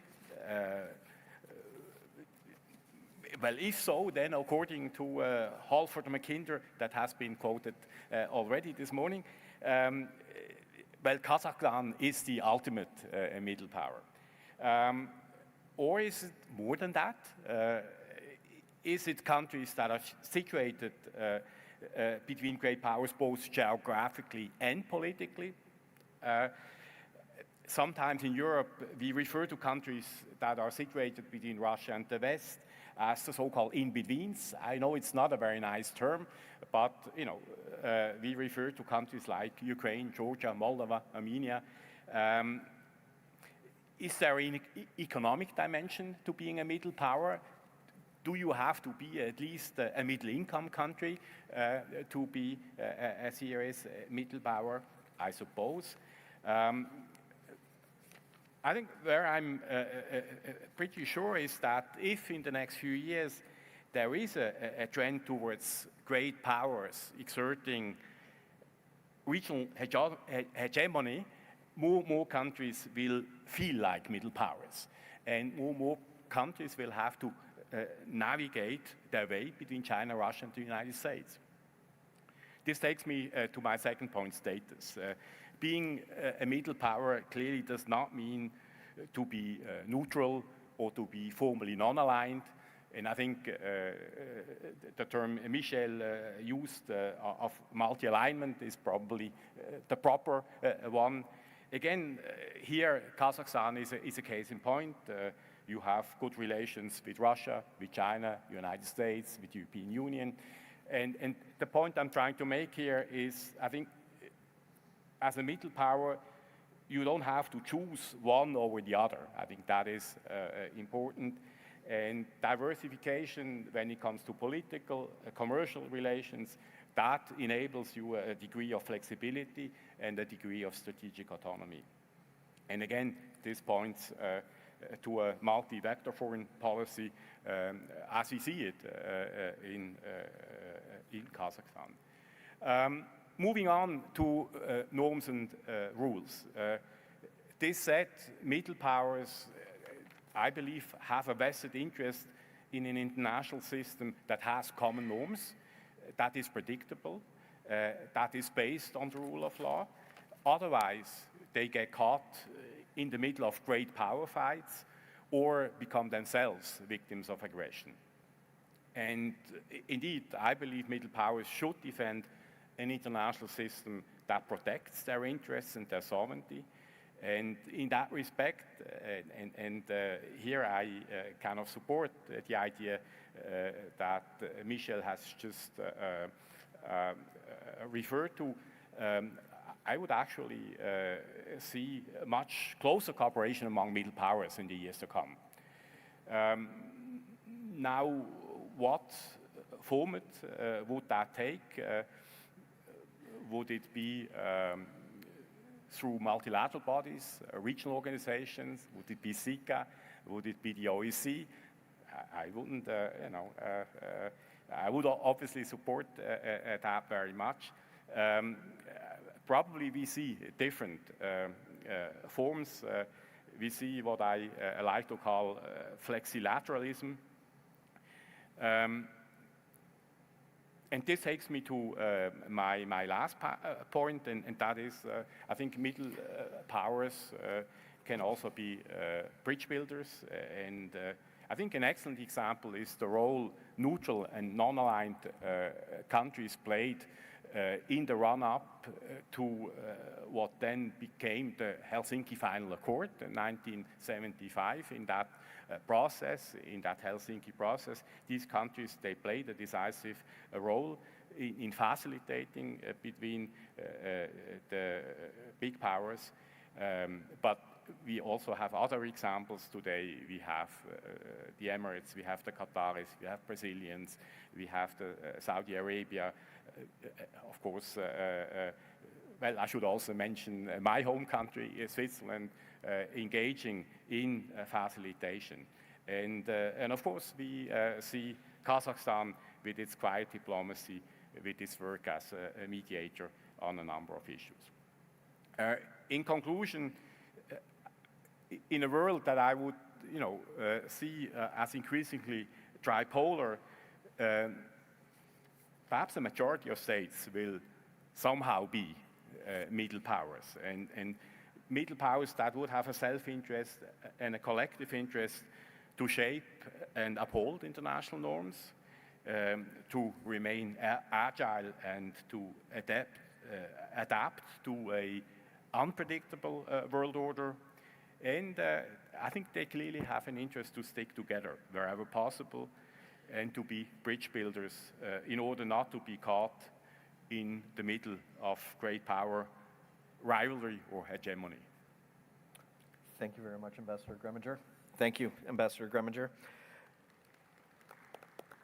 And I appreciated your point on stressing how Kazakhstan's successful multi-vector foreign policy is a defining characteristic of a middle power, and your final remarks were very important as well, that it's the role of middle powers to shape and uphold international laws and adapt to an unpredictable world order. So I think that's a very important takeaway for this first part of our discussion.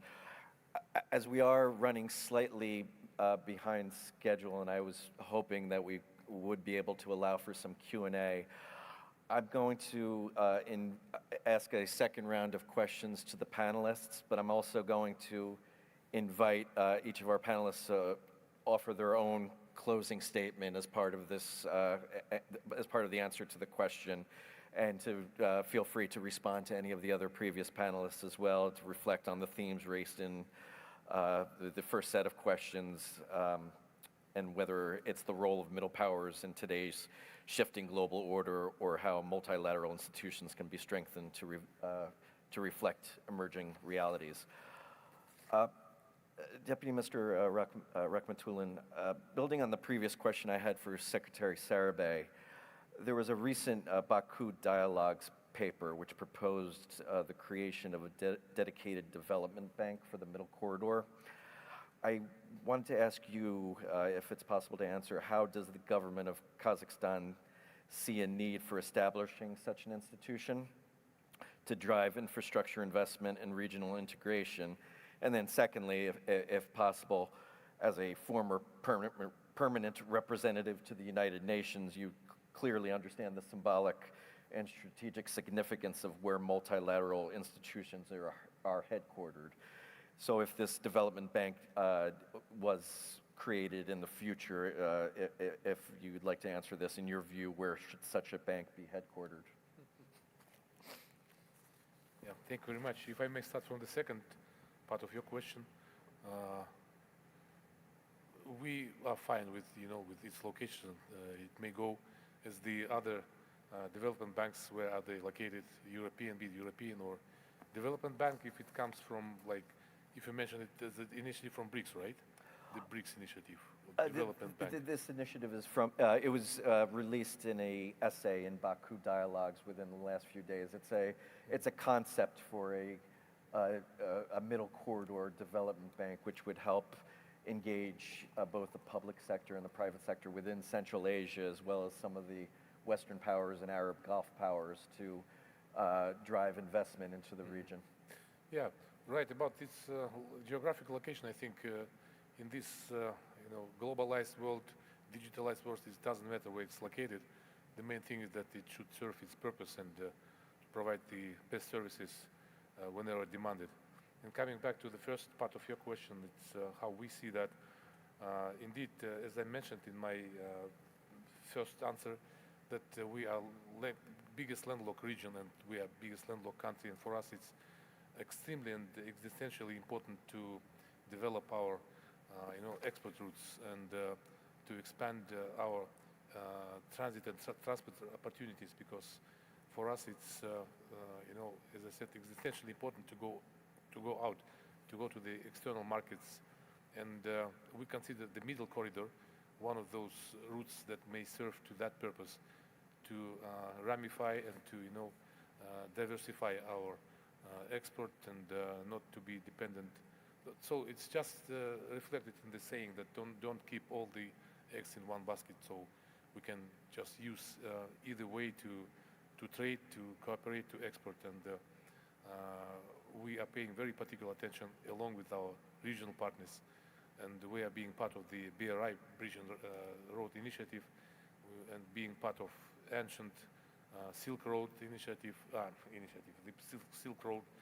We are part of that road, which been on the crossroad of the continents, crossroad of the trade, and Kazakhstan and I think countries of the region in the wider term, they are all supportive to that idea, and I think we are ready to work on that. Thank you very much. Your comments were very important regarding the strategic importance of diversifying supply chains, transit corridors, et cetera. Secretary General Sarabay, in my recent report on Kazakhstan's strategic importance as a middle power partner for the United Kingdom, I noted that the UK could leverage Astana's balanced foreign policy to foster cooperation on global challenges such as climate change, sustainable development, and energy security. From your perspective as Secretary General of SICA, how can Western powers like the UK and the United States more effectively engage with Kazakhstan and other SICA members, not just bilaterally, but through multilateral forums to advance these shared priorities? And secondly, do you see scope for deeper UK and US participation in SICA-led dialogues or initiatives? Unfortunately, I have to disappoint you. We are talking about the cooperation among the Asian countries. Definitely, you cannot isolate this huge continent from the global issues. And definitely, it is my humble opinion that we should learn lessons from the past, not only from our common mistakes or some mistakes, but also from the best lessons, best achievements, just to maybe multiply them or to incorporate it in your own life. Well, I'm not going to refer to any SICA partnership with EU because we don't have it, but we have the partnership with UN and UN institutions. We have some partnership with regional organizations, but based usually in Asia, like Organization for Economic Cooperation or Shanghai Cooperation Organization. We do have some partnership with League of Arab States, and we're open to other partnerships with other stakeholders. But you absolutely rightly mentioned that we should consider not only the unresolved issues on the grounds, be it territorial claims, be it some particular other military-related issues, because within the Asia we do have some conflicts, some of them protracted. Time to time they are coming up again, and nowadays in West Asia we have a bloody conflict, unfortunately. But despite all that, member states, however, seeking the areas where they can cooperate. And for instance, the climatic diplomacy is one of the topic. President Tokayev, during Kazakh chairmanship in SICA, proposed to host the first ever ministerial level conference on environmental issues. It was very successful. We defined some niches within this huge environmental agenda where the SICA member states can accelerate the cooperation, of course, with invitation of global stakeholders. Recently in Dushanbe, or at that days also in Dushanbe, it's an international conference on glaciers. Unfortunately, I couldn't go there, but my deputy is there, and SICA organized the side event with participation of other players, UNEP and others. Azerbaijan, our current chairmanship, they just hosted last November the global event COP29, and they would like to promote it further because the tangible results of COP29 in Baku is very much great achievement, and we should pursue that not only on a global level but also on a regional level. Another case, we have, for instance, during Astana summit, agreed that it will be, we adopted actually the roadmap to promote the global counter-terrorist strategy of UN. So this alignment between the global level and regional level brings us to the international partnership. Today, unfortunately, because of the geopolitical division and very severe situation in some parts of Europe, I cannot say that we can promote direct contact with some particular countries that you mentioned. But definitely, through the multilateral arrangements, through the multilateral platforms, I believe that the international experience must be used on our platform. And this is the win-win situation, again, despite some political issues between some particular states. Thank you. Thank you very much, Secretary General. I appreciate you outlining SICA's cooperation with multilateral platforms. And one line in particular struck me, learning lessons from the past to advance and succeed in the future. And I hope middle powers like Kazakhstan and other rising middle powers can encourage great powers to live by this quote. Ambassador Duclos, you have previously written compellingly about a corridor of middle powers, which you were touching upon briefly about your club of middle powers, that links the new world of the Indo-Pacific with the historical weight of the European continent. At last October's think tank forum, you also noted that a major challenge for middle powers lies in their ability to foster peace and reform existing multilateral institutions to better reflect the interests of the global South. If I've misunderstood either point, excuse me on that, but taken together, how can middle powers from both the global south and global north work cooperatively to reduce the risks posed by rising great power competition? And what practical steps might they take to bridge interests and build a more inclusive and resilient international order? Well, it's a huge question, so maybe I'll try to be very simple and very short in my answer. 10 years ago, when I started to think about those things, I thought that there should be some functional equivalent to the BRICS, uniting some of the European powers plus some important countries in the south. I must say that in the current situation, I'm afraid it's too late or too early again. You can't close completely the option.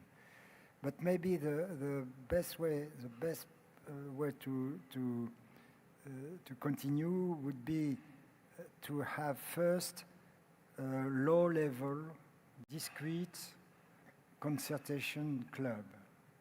When you would take, for instance, some of the countries of the G20, both from Europe and from the South, plus external countries like Kazakhstan, and one or two big African countries.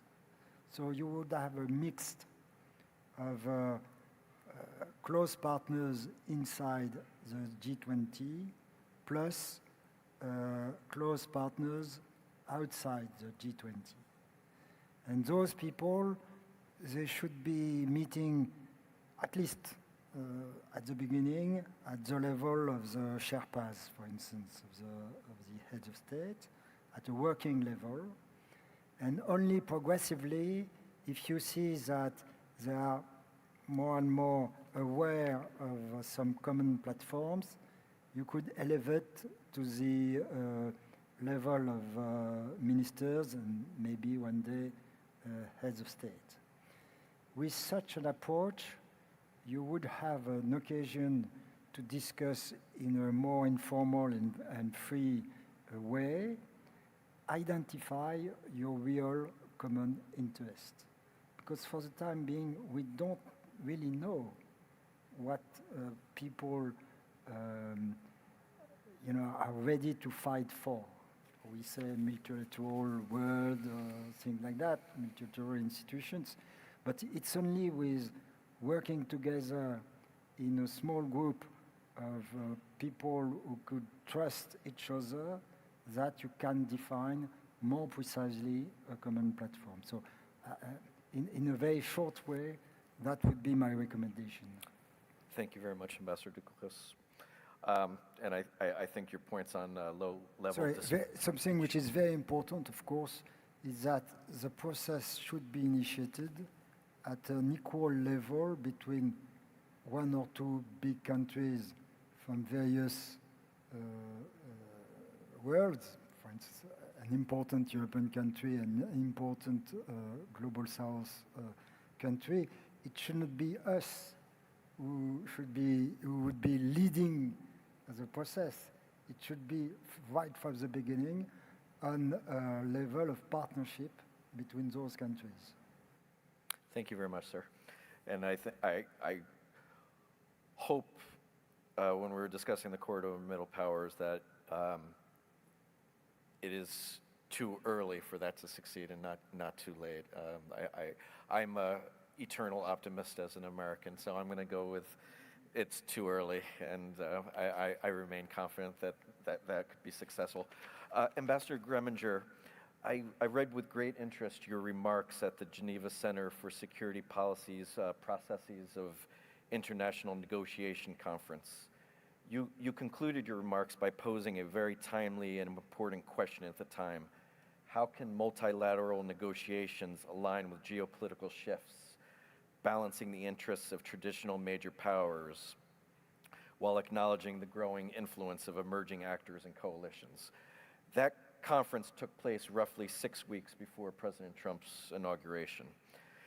In light of the significant shifts in global power dynamics since then, how do you now view the role of multilateral negotiations and the influence of emerging actors and coalitions in shaping this rapidly evolving international order?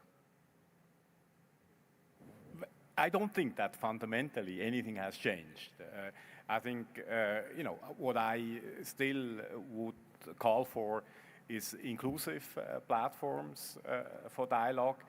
And if, governmental processes are not possible because, the political environment is not mature enough, well, then you can work on an expert level, with track 2 diplomacy approaches to kind of try to prepare the ground, then escalate.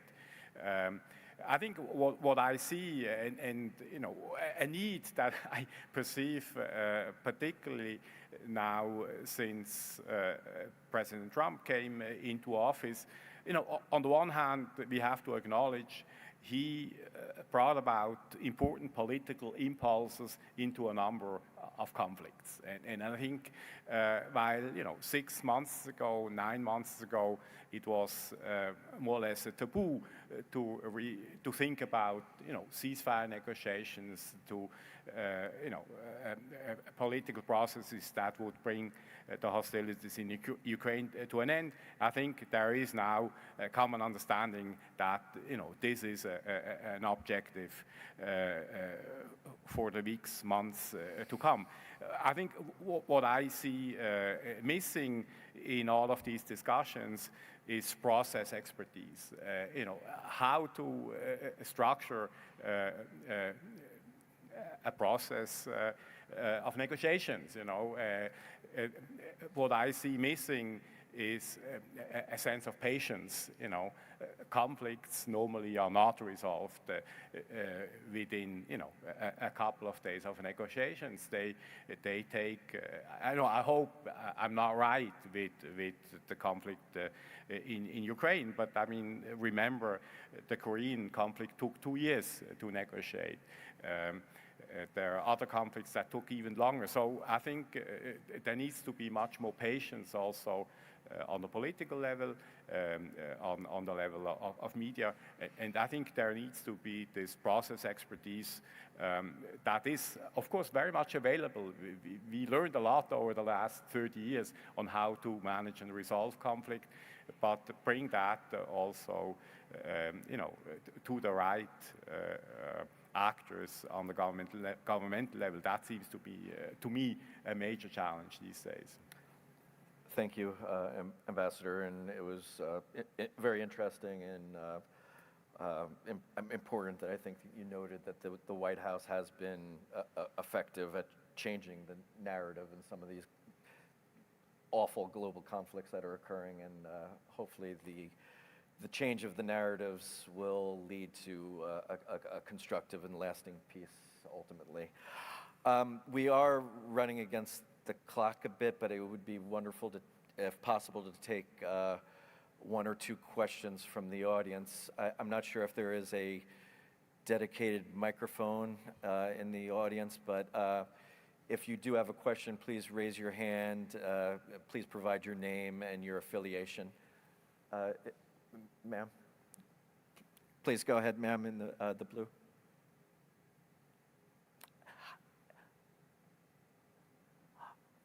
We need mic to the floor. Do we have any microphone? Okay. It's coming. Just coming slowly. And in the meantime, after we have these 2 questions, I invite the panelists just to give a 1-minute comment to close things up. And the question that I came up with, at next year's Astana International Forum, what will we say regarding the middle powers' effectiveness at changing and shaping multipolarity? Easy 1-minute question. Вопрос Сұрақ Here's my question. Here's my question.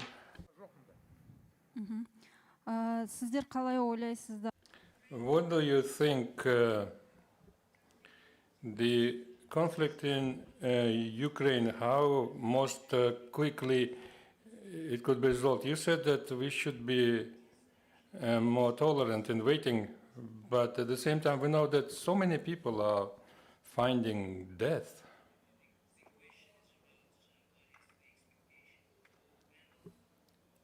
The conflict between Russia and Ukraine will end. Everybody talking about patience, but the lives are going.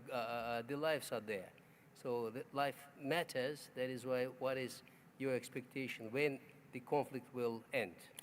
It's easy question in the end of this panel. Indeed. Thank you, Secretary General, for your translation. And I think maybe each panelist could provide their input on this question, and please reflect upon my question as well. Where do you think things will stand in 1 year as far as the ability of middle powers to shape this multipolar world? And we'll wrap things up from there. Thank you. Deputy Minister, if you'd like to start. To be very short, we all pray that this conflict will end soon, and but we cannot say when. But we all expect that all the efforts from President Trump, from others, they will play its role, and the wisdom and political will prevail. But not sure. Thank you. And if you'd like to comment on where do you see middle powers shaping the multipolar world 1 year when we're all sitting at the Astana International Forum again? How do you see middle powers shaping the multipolar world in 1 year? What will we say at the AIF? If I may refer to what Ambassador Greminger said, that it's not overnight activity, and I don't think that the multipolar world will change overnight or in 1 year, but it will, I hope that it will get some more clear definition maybe this time, or clear form of what multipolar world is and what middle powers are. Thank you. I think the key takeaway there is it will require patience and determination. Secretary General. Once we discussed in the OSCE in Hofburg at the Permanent Council meeting on the extension of the SMM mission in Ukraine. And no, it was actually the appointment of a new head of the SMM mission. And I expressed my wish that I wish that the 3-year terms of the head of the SMM mission will be enough, and we will not come back to Hofburg in order to elect another one. So with the hope that the conflict in Ukraine will end. That was roughly 6 or 7 years ago. And we see that, unfortunately, we have indeed any SMM anymore, but the reasons are others. So indeed, we cannot predict when. It's the goodwill of parties involved, and the level of compromise, on readiness to compromise. I totally agree with young lady, any life matters, that's true. But time to time, diplomacy cannot do everything. But diplomacy can create conducive fora for that. So I believe that the conflict will end rather sooner, because we have at least some positive signs. And I do believe in 1 year from now, we will have a better world. Because I am a big fan of John Lennon. But also I am doing something in order to get these phrases in the Imagine. Maybe no borders will be difficult, but the community of like-minded, peaceful mankind. Thank you. Thank you, Secretary General. I too, share your fandom for John Lennon, and also agree with you completely that in 1 year, when we're sitting back at the AIF conference, that the world will be a bit better place, and I hope that I share your optimism that the war in Ukraine will end as well. Ambassador Duclos, if you'd like to address the question as well as your thoughts on where the world will stand in 1 year. On the question, I would say we need a ceasefire now, precisely for the reasons you have indicated. And that depends very much upon President Putin. And your second question, I would be not so optimistic myself. And I think that the risk, if we don't organize ourselves, I mean, if the middle powers do not organize themselves, the risk is that in the very few months, they could be attracted in new spheres of influence. And that's precisely what we should avoid. Thank you, Ambassador. Those are very thought-provoking comments and something to certainly reflect upon and work to ensure that there are not increasing spheres of influence which can lead to a even increasingly destabilized world. Ambassador Greminger, if you'd like to answer the previous question and then reflect upon where we likely will stand in 1 year. Yeah, let me start with your question, Darren. I hope that, middle powers start reflecting more seriously about cooperation formats among themselves. Be they ad hoc formats, be they existing regional organizations, and I hope that in a year's time we are a bit farther than today. On the conflict, look, don't misunderstand me. When I call for patience, this is not implying that I wouldn't want this war to end as quickly as possible. And this is also, why my center, for instance, has been investing heavily in working on ceasefire modalities over the last 3 years. We have been promoting dialogues through a back channel. So, I totally, share your wish that this ends quickly.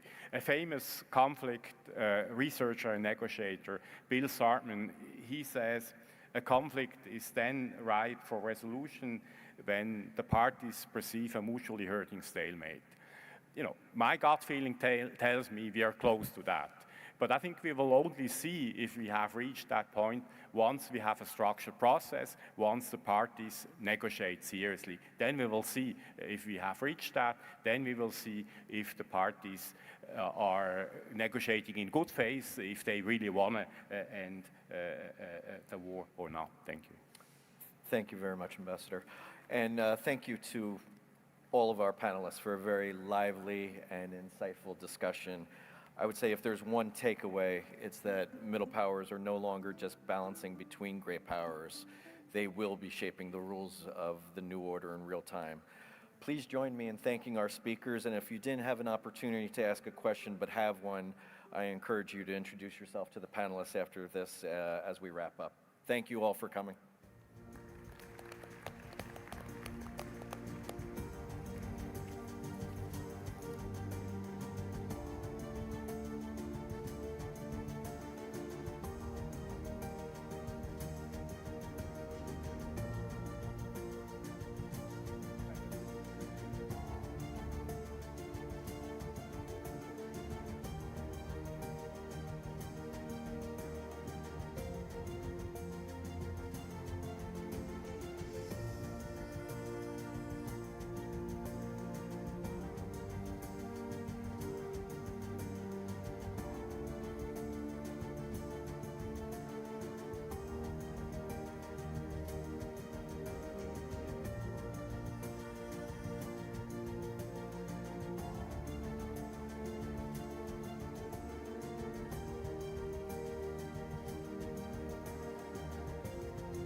Hello, everyone. Can you hear me? Great.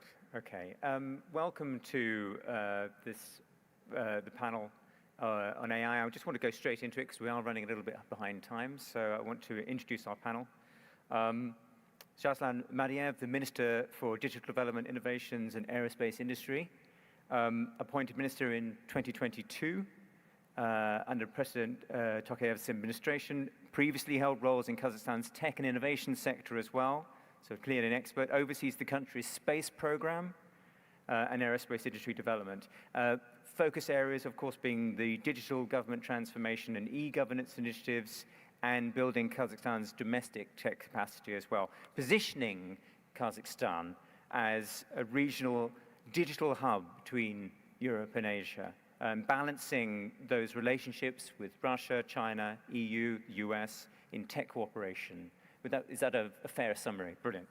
Then we have, of course, Patrick Vonking, the Vice President for Central and Eastern Europe at Google, the long-serving Google high flyer, I could say, focused on European markets, worked on Google's expansion into emerging European markets. It currently oversees Google's operations in Central European Asia, Eastern Europe, and experience in navigating complex regional environments, dealing with varying data sovereignty and security requirements across the region.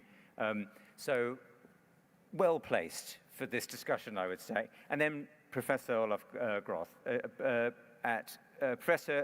part-time professor at the Haas School of Business at UC Berkeley, splitting his time as the co-founder of Cambrian AI Research as well, focusing on AI's societal implications, a leading academic in specializing in technology, strategy, and global competitiveness, co-author of The Great Remobilization, looking at technological shifts in the global economy and a smarter operating system for the world. That's a very, very brief summary. You have to read the book. And he's worked as a strategic consultant for many of the Fortune 500 companies here. I would say, to talk about what we're about to talk about here, you have been gifted an extremely experienced panel for what we're going into. So we're just going to go straight into it. I was reminded, actually, of President Togayev's opening remarks yesterday. He was talking about middle powers should shoulder more responsibility, he said. And I think that was an incredibly affecting thing to say. Another thing that I thought, many things that he said were prescient and incredibly good, was that multiple futures lie ahead. Some good, some bad. And those are the sort of things that I want to see if we can get into today as well. But it's that recognition there that what the journey that we have to go on. So I think we should start, if I may, it's obviously a hard question to ask, but Olaf, if I may start with you about the big picture. We're in 2025. If you have to categorize where we're at right now in this global AI race, what would you say are the defining characteristics of the moment? Are we seeing the emergence of distinct AI development models? How would you categorize it? Thank you. Thank you very much. First of all, I want to thank Minister Mardiev and the government here for hosting me this last week, and especially, of course, with the highlight of this AIF conference. To answer your question directly, we are now moving very very quickly into what we have called the cognitive economy, where every part of your national economy, but also your trade ties, your supply chains, will be more and more diffused and penetrated by cognitive technologies. By that I mean technologies like sensor technology, AI, data science, and modern high-performance compute power. That is literally, in the true sense of the word, these are power tools. They're both economic power tools, they're social power tools, but they're also political power tools. The countries that are leading are very clearly the United States as the #1, and I think so far we can say that still holds, with China catching up very quickly and starting to compete on equal ground. That means from a technology angle, we're dealing with a G2 world with everybody else trailing and trying to partner. However, because we're talking about political power, economic power, the two competing poles here, the United States and China, are at odds with each other. Geopolitics gets into the mix. Trade restrictions on chips, trade restrictions on data are preventing greater collaboration between the United States and China. That poses discrete challenges for countries like Kazakhstan and Central Asia at large, really any other country, but especially those that are having to maintain a delicate balancing act between both of those cognitive power poles, as it were, in that cognitive G2. So that's where we are right now. Hopefully, we will come to new accords on data sharing, new accords on making chip technology available that will safeguard national interests, but still enable collaboration that middle powers and smaller countries can benefit from and tie into.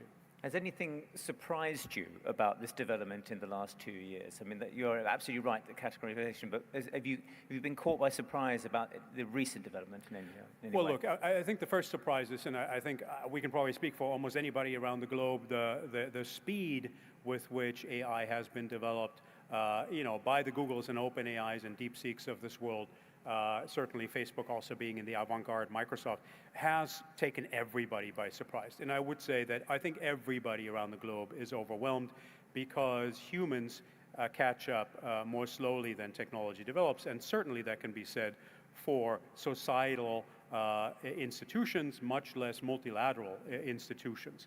I think from within the United States, for the innovation community, it was surprising that we thought we could hold China back from developing successful AI models for very long with export restrictions and executive orders that would prevent the diffusion of AI models, only because the ingenuity and the entrepreneurial speed of China has been known and taken notice of for a long time. So frankly, I was surprised that we were surprised by DeepSeek. And I think people who are like deep into the field probably weren't quite as surprised, right? So those were the surprises at hand right now. We'll have to see how this all plays out.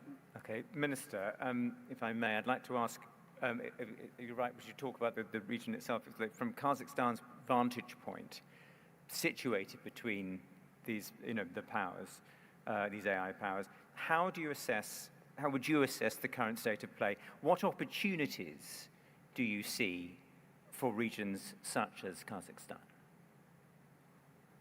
Thank you. Well, yeah, so we economically, politically, always trying to be multilateral, like trying to work with everyone, having good relationship with everyone.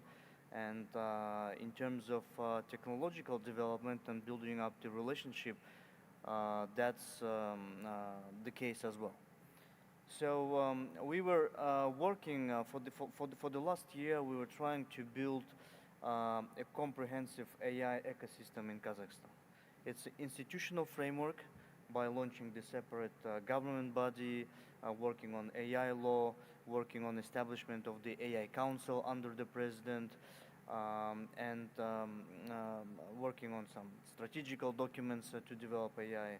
Plus, of course, we were working on building the infrastructure which will be available for startup communities, R&D, academia, companies, for them to come up with new AI products, to do the training and inference and so on and so forth.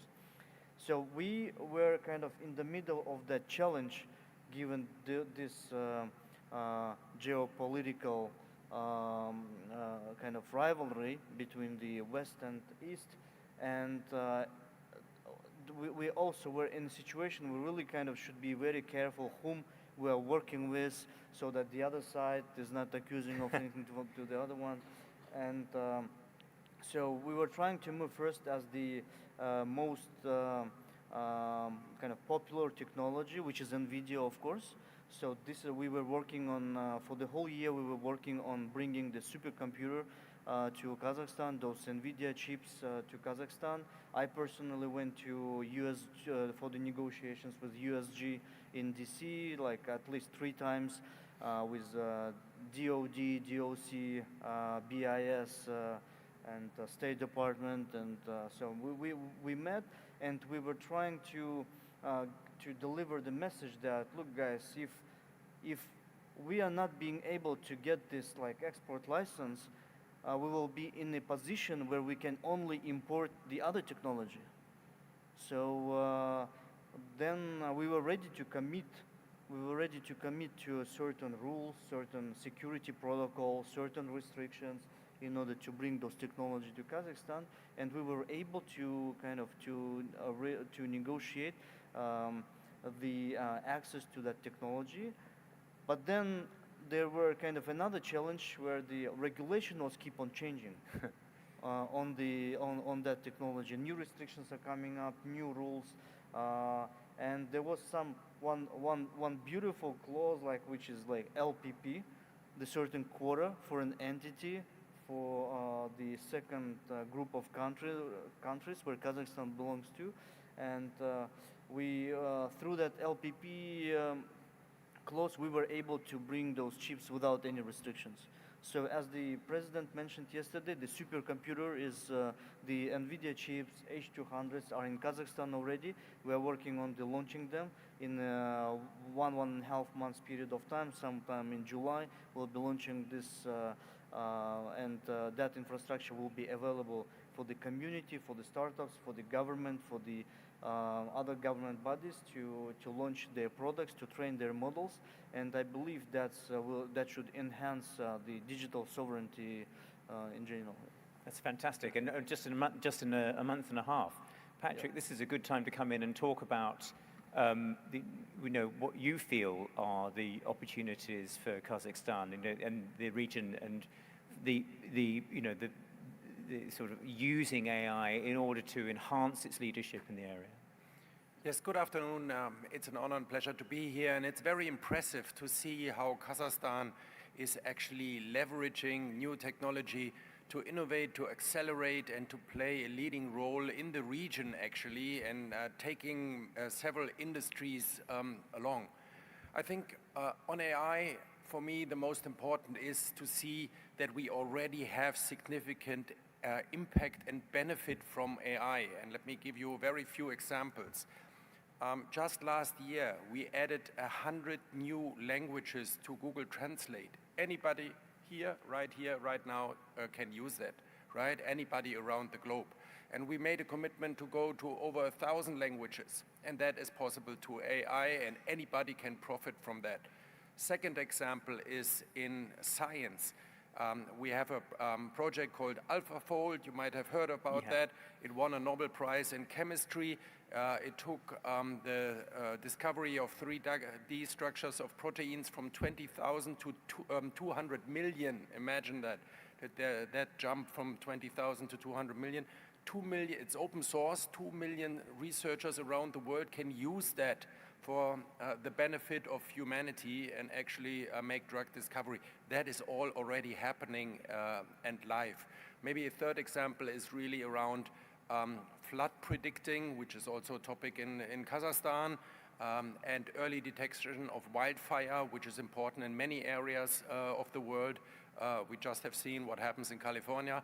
So I think we already see significant benefit of AI that actually benefits vast majority of the population on Earth, is accessible for many to use, and has an impact in the daily life of people. Of course, there is also a huge opportunity for business. There's enough research and studies that with the help of AI, you can accelerate economic growth, GDP, by 2 to 4 percentage points. We also have this study and research here for Central Asia. So that is a big opportunity. And then together, we need to look into responsibility, right? We need to look into responsibility in projects to make sure we spend enough time on the ethical aspects of AI. We launched our AI principles many years ago. So I think we are already seeing the impact, and Kazakhstan is really taking it in a leading role. And I'm sure we'll benefit a lot from that. Okay, that's a good point, actually. I think, actually, as you brought up ethical AI, let's go there. So, we talk about ethical AI, and we talk about responsible development as well. But if your competitor, whether that's another nation or another company, isn't playing by the same ethical rules, how do you maintain competitive advantage while staying ethical? Let's start with you, Patrick, on that one. So again, it starts from the AI principles, and we need some regulation. So our view is very clear that AI is too important not to be regulated, but AI is also too important to be over-regulated. And to find that good balance is something that countries need to do together. And I think we talked about the middle powers in this conference. I think this is a huge opportunity for them to also come up with ways how to do that, with proposals, to have an active voice. And I can see, we have heard it yesterday from the president here, we can see that these countries are actually also already embracing that role to find the right balance, how to think and how to act on AI. Olaf, can I bring you in here? Yeah, I fully agree with Patrick. Look, regulation is important, and I tell my students, my clients, whoever wants to hear it, that if you don't have smart regulation on AI that at once enables innovation and protects individuals from harm, then you as innovators and entrepreneurs need to make sure that you put it in place yourself for your services and for your products. There is no excuse for not being ethical. Let me say that again, there is no excuse for not being ethical. And in fact, we have shown, there is data to prove this, that innovators, entrepreneurs, managers selling product that safeguards the dignity, the respect vis-a-vis the individual, that includes data ownership, privacy, etc., that create additional trust in consumers, actually see higher profitability in their products, greater customer loyalty. Let us not forget that in order to get to the next higher level of AI and the cognitive economy, we need to set free more data. And you can only obtain more data if you generate more trust, so people give you more. And so we as innovators need to work closely with the government to advocate for that and say, look, without killing innovation, there are ways to do this. You can actually safeguard new product development with multi-stakeholder input without necessarily slowing down development. It's a fallacy to think that being ethical means slowing down. And so entrepreneurs need to own this and work with the government and let them know what smart regulation actually means and how they can jointly create more trust in society toward more data and better AI. Minister, you'll have heard arguments like that from companies as well. And one of the things you hear, I believe I've even heard Patrick talk about it, where it's like, if you over-regulate, if you make it too hard, they'll just go elsewhere. Yeah. And so one of the things in your position, especially if you want to maintain Kazakhstan's standing in the region for leading AI, is that delicate balancing act. And you have to decide that, whether it's too hard, too soft, is it just right? How do you do that? Exactly. You really have to balance that, that you avoid any extreme points. I agree with both panelists on that. And so we know that not to end up in a situation where there is a regulation, but there is no AI. And so we are working on AI law right now in Kazakhstan together with the parliament. And but to have a certain framework, not to be very careful, not to overregulate. So there should be a certain framework in terms of at least terminology, which can be used by, healthcare industry, healthcare ministry, in order to allow medtech startups to access providing services to the people.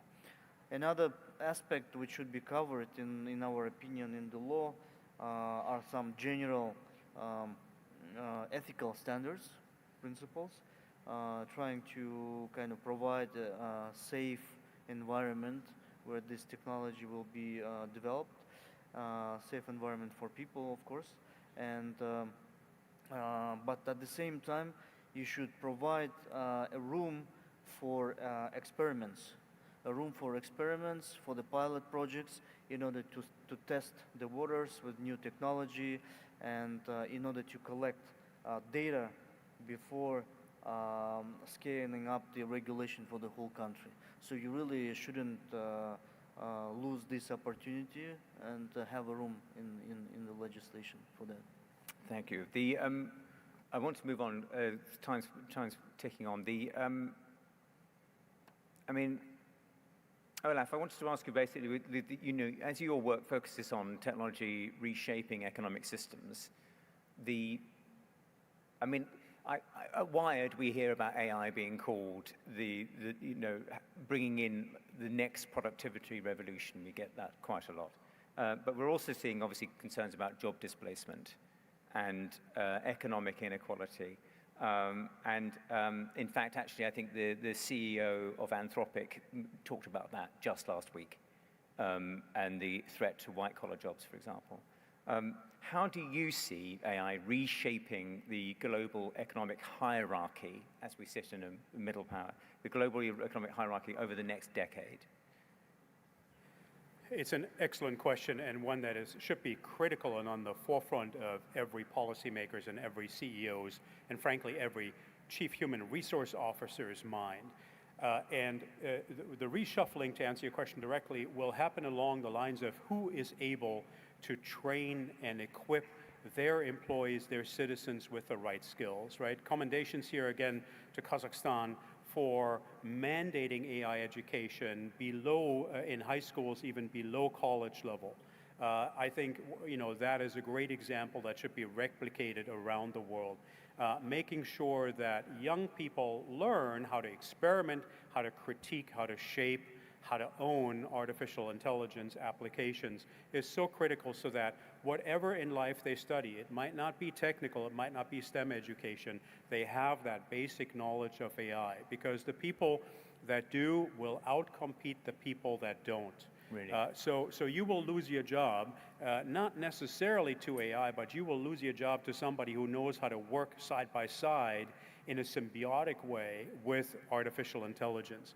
Because national institutions tick very slowly, and even some very large corporations tick very slowly, we have to start that development right now.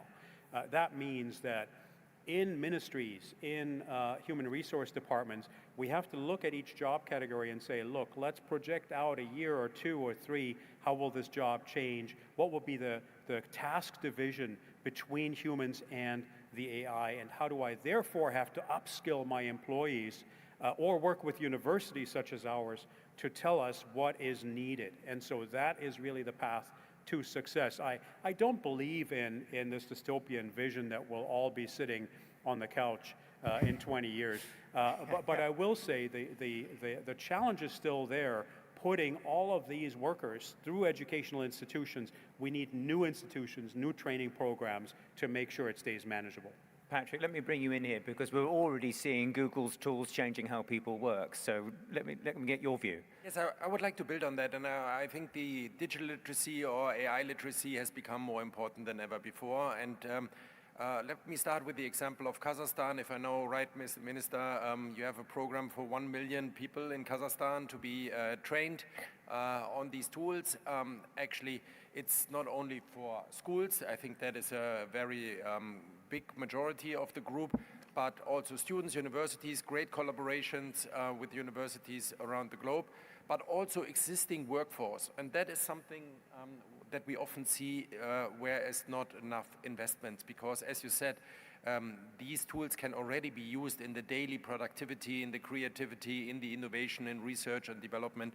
And that is something where all of us, right, need to invest. And this morning we had, or this afternoon, we had the pleasure to launch a program here for the public sector together with the minister. So also in the context of responsibility, what we discussed earlier, it's super important that in the public sector everybody understands the tools, what you can do with it, and how to be responsible about the tools, how to find this balance the minister talked about. What I'm amazed, especially in Central Eastern Europe and also in Kazakhstan, is the strong talent of STEM education, which has a tradition here for engineers in engineering, including for the female population. The percentage of females in the STEM education in those professions is higher actually than in Western Europe, and that is actually a competitive advantage. So I'm pretty confident, but we need to invest. And I can tell you, I'm more than 30 years in the industry. 2 years ago, I completely changed my work agenda. I now invest a couple hours a week to learn these new tools. I've been in the industry for a long time, but I need to study, right? Is that in work hours or is that outside of work hours? Yes, I need to study and to practice the new tools, yeah, Notebook LM, and all these amazing tools that actually make our work life more productive and more fun. Yes, Olaf, sorry. Yeah, I want to build on what Patrick said. There's something that you said earlier as well, which is that look, we have these wild projections about productivity increases, and so yes, I agree. We all know artificial intelligence is a game changer, foundational technology. It'll pervade every area of life. We know that qualitatively. I want to warn though that we are falling into a very big hype right now, and the hype is not around the technology itself. The hype is around our psychological expectations. We love the shiny new thing. Yeah. And it's easy to overproject how quickly we will get to returns on investment and to GDP improvements. So what's really important is pacing, the concept of pacing and time. We need to make sure that our AI experiments, whether they're on a school level or in entrepreneurial organizations or in government, that we have the right experimentation pathways, we monitor them closely, we give them KPIs, we track what kinds of benefits we're getting. That does not mean being rigid or constraining, it just means monitor and understand what benefits you're getting. And then we need to make sure that that's on a good pathway and that we communicate clearly and in the right paced way. Otherwise, we're undershooting the goals, and at some point, Wall Street and other markets around the world will say, I'm no longer willing to invest in all of these trillions of dollars for which I'm not seeing the ROI come in. Absolutely, it is a common theme, isn't it? But we tend to overestimate immediate impact and underestimate long-term impact. Minister, I wanted to ask you, we've already mentioned a couple of the initiatives, and I wonder if we can build on that. Can you share some examples of successful AI initiatives developed by the Kazakh government in the local market, and how these solutions are impacting some key sectors like healthcare, agriculture, and you mentioned public services. Yeah, we take it very seriously in terms of educating with AI skills various groups of population. So Patrick mentioned already our 1 million program. It's school kids, university students, public sector employees, corporate sector employees, in the general public from the other sectors. So for each of these categories, we are actively developing educational programs. And because first of all, I want to cover the public sector, given that we also, today we signed and launched a good initiative with Google on educating with AI skills, training the public sector employees with those technology skills. In addition to that, this week we launched the courses in the format of snack learning, short video courses with the multiple choice tests in between, with the certification, and which we want to make mandatory for all the public sector employees. So around 30,000 public servants will be covered per year with this program. 30,000 per year? Yeah, and this is the course just to equip the colleagues with the basic stuff like preparing for presentations, preparing for public speeches, to automate their daily routine, and so on and so forth. So at least this basic knowledge which can help to increase the productivity of their work. Another course that we are launching to the public sector employees is through our national AI platform, which is the low-code, no-code kind of platform where the ministries can build their AI agents. So it's not that the digital ministry will be building for every ministry or every economy sector AI agent, like Ministry of Internal Affairs, Ministry of Foreign Affairs, or Ministry of Defense. No, that we provide the training, how to build, how to do the prompt engineering, how to train with the data, how to fine-tune the model. So we give all this training. We give an access to the data sets, to various large language models, including the Kazakh LLM model, and also we're given access to the infrastructure, to the computing power resources, to GPUs.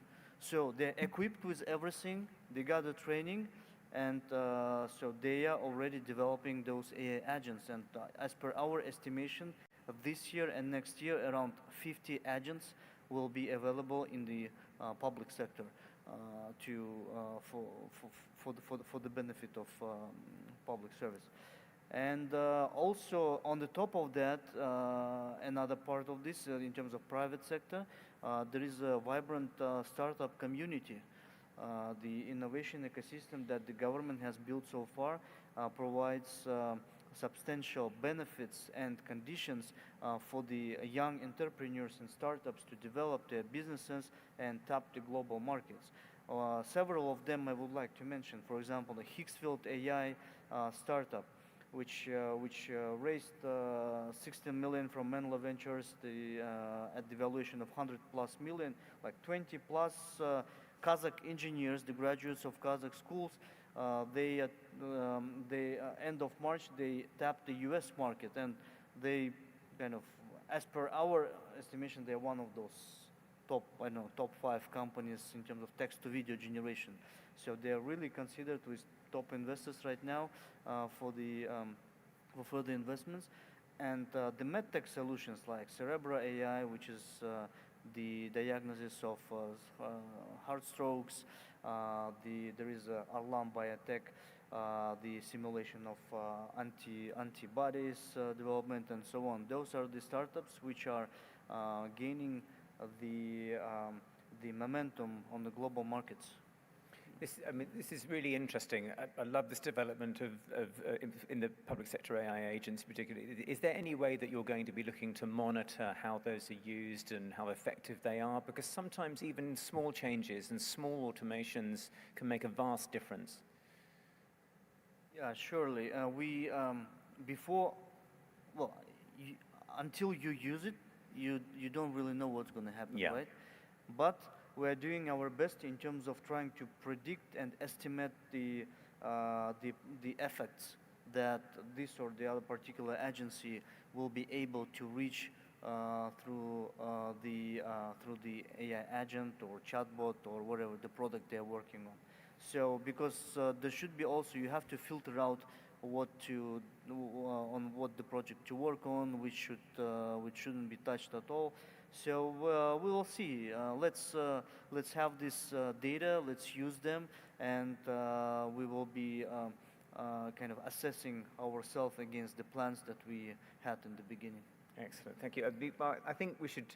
That's a good way to go and talk actually about sort of the human capital in the AI economy. Really, we've talked already about the AI race between nations, but we're really talking about a race of talent as well, a race for talent as well.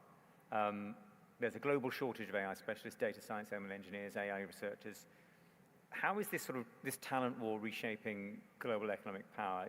Does talent mobility sort of favor certain countries and certain regions, Olaf? Yes, it does. So clearly the United States and China are ahead simply by the way of large numbers. And because everything is built on who had the initial best foundation in terms of internet penetration, data being generated, and frankly, a national economic or academic institutional framework that would crank out the greatest numbers of computer scientists and AI scholars and engineers. And so they're ahead, but that doesn't mean that everybody else shouldn't be tying into this. Now, in the era of geopolitics, as we discussed, that is difficult. We saw some of the latest attempts to limit immigration in the United States. So your question might rightly be, well, how do we collaborate with those kinds of restrictions? However, I remain hopeful that we can train larger and larger numbers of citizens in Central Asia, Kazakhstan in particular, by focusing on these big mega projects that are springing up right now and training people as part of those. So we heard of Stargate in the United States. We heard of Humane in the KSA in Saudi Arabia. Here, the minister and others are building AI, the Astana AI Hub, et cetera, et cetera. The Europeans have the new concept of CERN for AI. Every region will develop its own competency center with big money, big compute power, hopefully big data. But there will need to be interconnectivity and exchange, both in terms of talent, data, and global commerce. And so once we figure out what the protocols are for these exchanges, what the terms are in terms of money, but also safeguards to safeguard national security for each of these regions, then we can, I think, create this, pipeline of talent that could be multi-directional, where we exchange people because we will have protocols that establish trust. And look, we have always done this in human history. We did this during the Cold War, the Americans with the Russians, right? Protocols and safeguards are everything, and we can do this again with digital means today. So I remain optimistic that global talent flow and talent sharing will remain intact medium term. Excellent. Patrick, if I may bring you in here, what's interesting really is that we're talking just like at the moment like in general skills, general AI skills, but actually that's a number of different areas, you know, skilled technicians, data labelers, AI trainers, ethical specialists, and you know, it's not just one thing, it's many things. I'd love to know your view of the region here, and like, are those skills sort of evenly spread out? Do different countries have different, you know, different concentrations of skills? How do you actually see the region in terms of that? What's the sort of the map really of the skills of the area? Yes, so I think we can see here a lot of strength. Let me start with something that is not that obvious. It's demographics. A very young population that is supported with massive scale education initiatives around the topic. So definitely that is a huge asset. Second, the speed, how fast it happens here. That is something. You have this conference, then in October you have the next on Digital Bridge, I think it's called. So the speed, how things are progressing. Then proximity, people come together here very easily with a hub and all the things you mentioned. So there is a lot of collaboration between government, academia, and private sector. So that is a huge advantage. For me, one of the biggest is really the mindset. The mindset here is to leap, right? And we see that in many Eastern European countries. You are familiar with leapfrogging, but if you remember also the Baltics and Estonia in the 90s, what they have done, they called it Tiger Leap actually. They leaped with the digital transformation and created a lot of unicorns that are global players today, until today. Yes. And they aim to do the same with AI. They want to leap again, they want to Tiger Leap or leapfrog again. And we see Kazakhstan and this region doing that. And Kazakhstan is playing a leading role in the region, but taking along the neighboring countries. And that is, all this together can actually be a super leap, right? So I'm very optimistic. Is that the plan, Minister? Yeah, so here in this, lots has been covered in terms of human capital development, but I would like to dedicate my several words on the new project of our president is the International AI Center. Yes. The ALEM AI, which we plan to launch this year in the territory of this Expo territory, and we want to convert it into exponential cluster. So this territory gonna be under the ministry going forward, and we will develop it as the new tech and innovative ecosystem. So the sphere, the ball that you see on the Expo territory, this is a 22,000 square meters that will be converted into the International AI Center. The reconstruction is going on right now. It will be 8 floors building. The first floor will be for general public, the space for hackathons, events, AI museum, AI cinema, AI cafe, and so the kids zone with the AI activities. So this is where the people will come, they test AI product, and interactively, immersively will get inspired of AI technology. On the second and third floor, there will be 2 more education that we are bringing, and with the more than 10 IT spheres like robotics, generative AI, music, filmmaking, and 3D modeling. So more than 10 various directions of AI. So it's a second and third floor. About the capacity of 5,000 to 6,000 school kids will be educated there as an extracurricular activity. We'll be sending shuttle buses to schools. We'll be opening up the 2 more boxes in the villages in order to outreach the whole Kazakhstan. It's a second and third floor. For the fourth and fifth floor will be Tomorrow School that we launched last year in Astana Hall, but we piloted with the 100 seats only, and for each batch, 3,500 applications for 100 seats only right now. With the ALEM AI, it will be the capacity of 1,000 students. The beauty of that is this is the joint program with Nicolas Sadirak, the famous founder of École 42 School. It's a peer-to-peer education, 24/7 open, free of charge, AI, specifically on AI, throughout the which, this 24 months program, throughout the which the groups will finish more than 50 projects together and learn more than 20 programming languages. On the 6th floor, it will be AI campus for startups with all the programs that we brought already to Kazakhstan. We are exclusive partner of Google for Startups acceleration program in the region. We run 5 or 6 batches already, very successful program. Thank you for that, Patrick. And we brought the Stanford Healthcare Innovation Hub, StartX, Draper University program, Alchemist B2B Accelerator, and our own homemade accelerator program, AIpreneurs, where the people come as individuals and we give them GPUs, datasets, and they graduate in the groups as a small startups. And on the 7th floor, these are the R&D centers and big tech AI labs and offices. So we have already preliminary confirmations from big tech companies and as well as local ones. And this is where they will collaborate with the startups, with the students.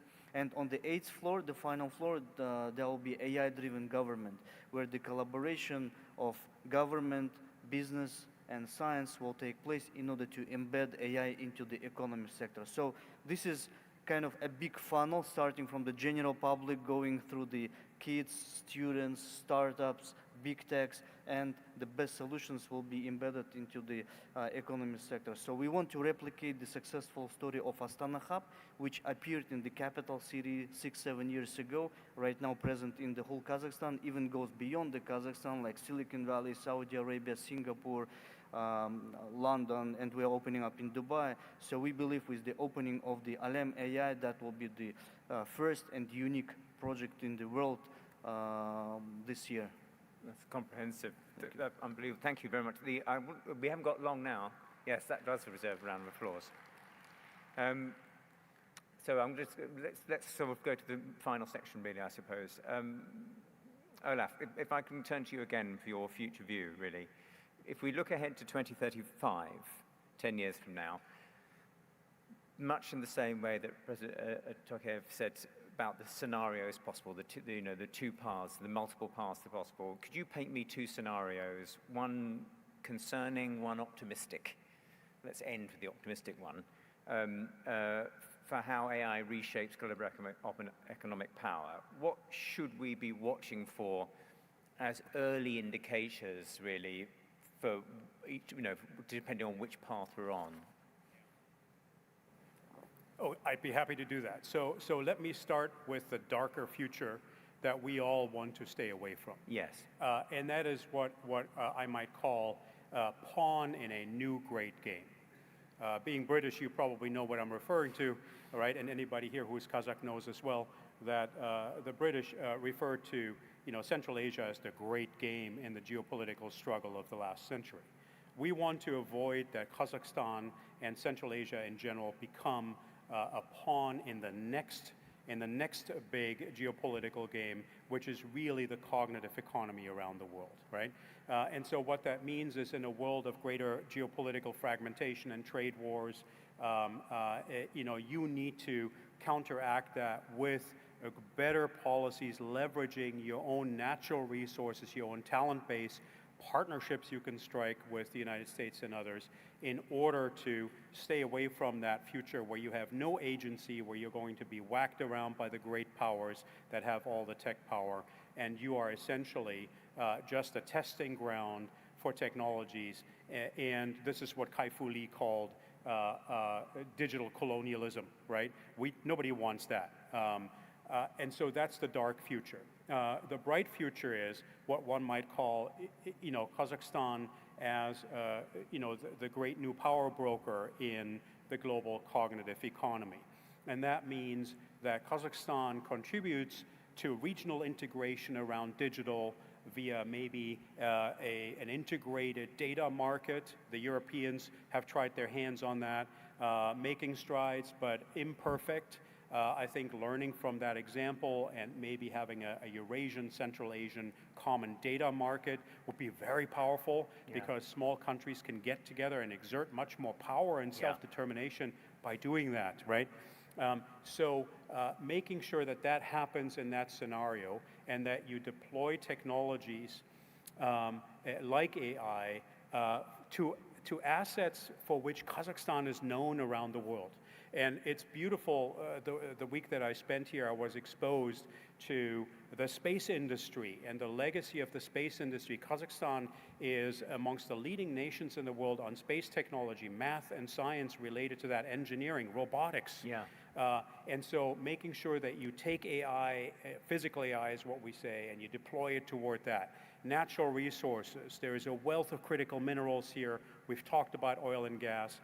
Being able to take that to the next level of processing and value add with AI, with data science at the center. And then last but not least, agricultural and life sciences, right? Kazakhstan can feed, a multiple of its 20 million citizens. I believe the numbers are 400 million around the world could be fed with Kazakh agricultural goods.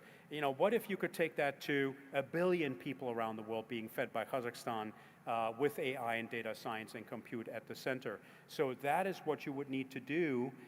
The global interconnectivity being a positive agent there, and then also inside out playing more to your competitive advantages, because remember, a good strategy means to be differentiated.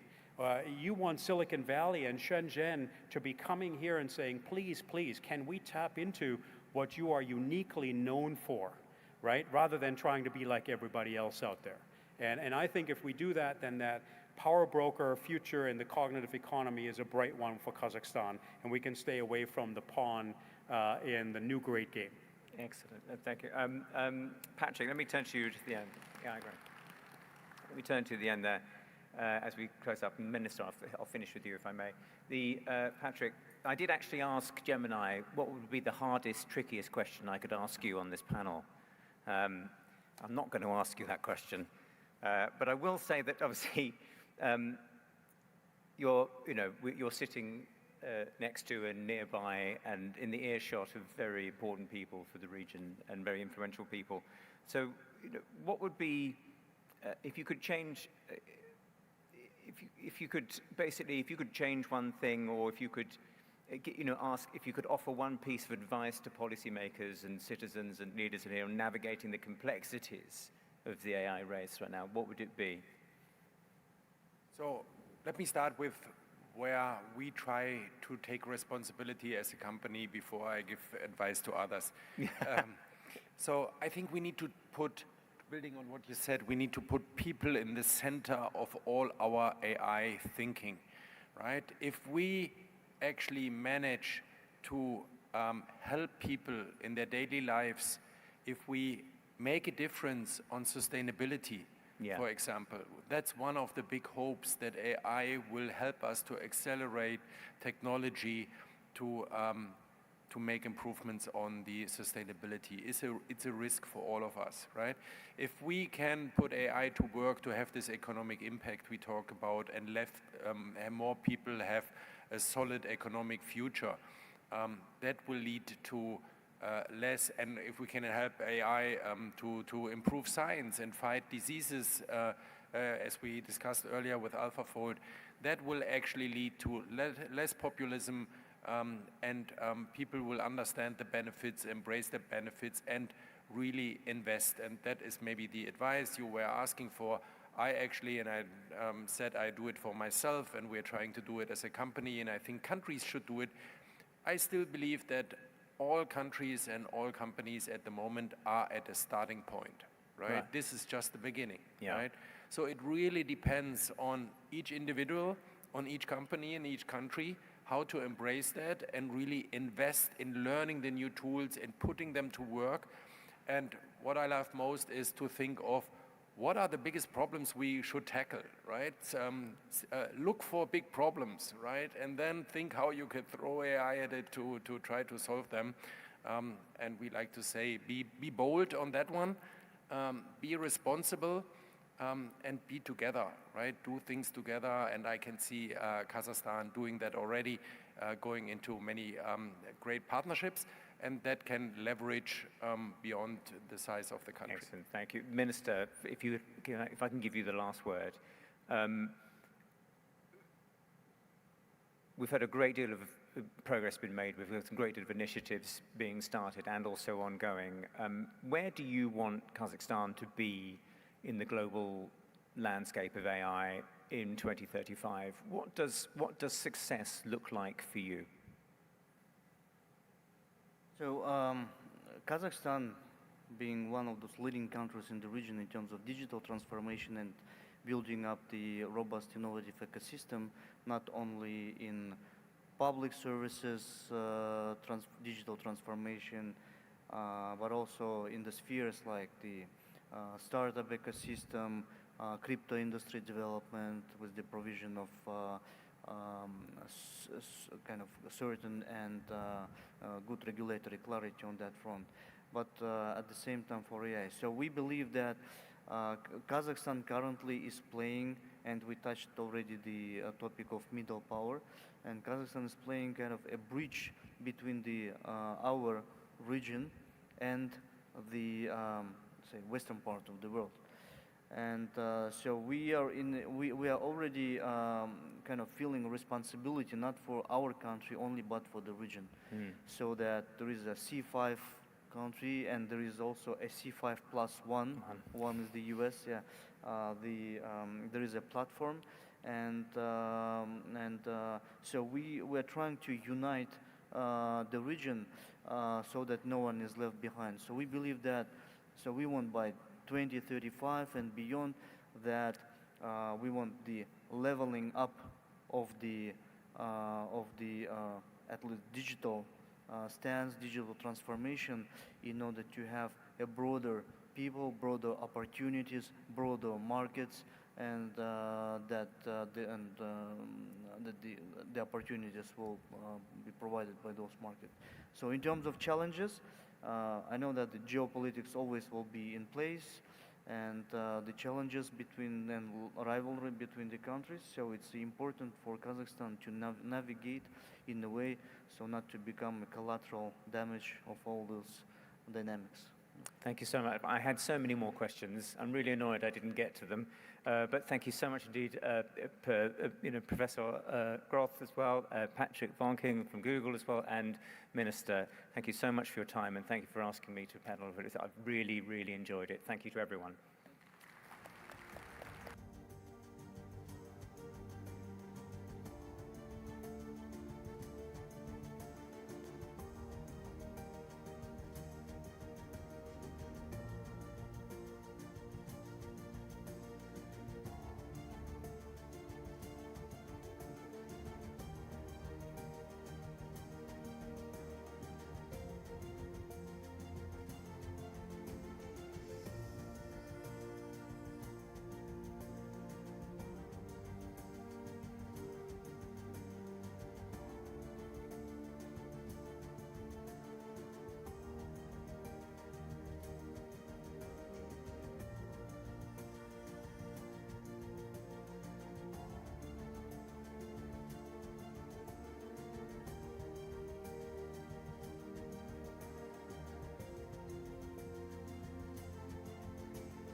Let's try it.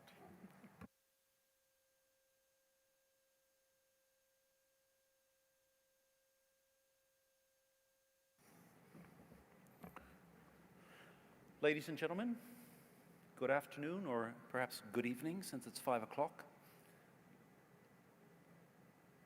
Thank you. You're a little bit far away, but I can tell you're a very distinguished and discerning audience. And you're marked by resiliency as well on a Friday in the final session. This is unofficially the closing ceremony of the Astana Forum. I said that without permission, but I happen to know it to be a fact. Thank you for joining us. Thank you for being here. We are going to perhaps use the opportunity of this panel, the title of which is Navigating the New Deal-Making Era, Power Dynamics in the Evolving Global Order, to end on an analytical note. We're hoping to have a lively conversation. Before we do so, I think it's important to give credit to Isabelle Lasserre, who should have been here and moderating in my place. I'm what we call the bench, and I'm honored to be here with you.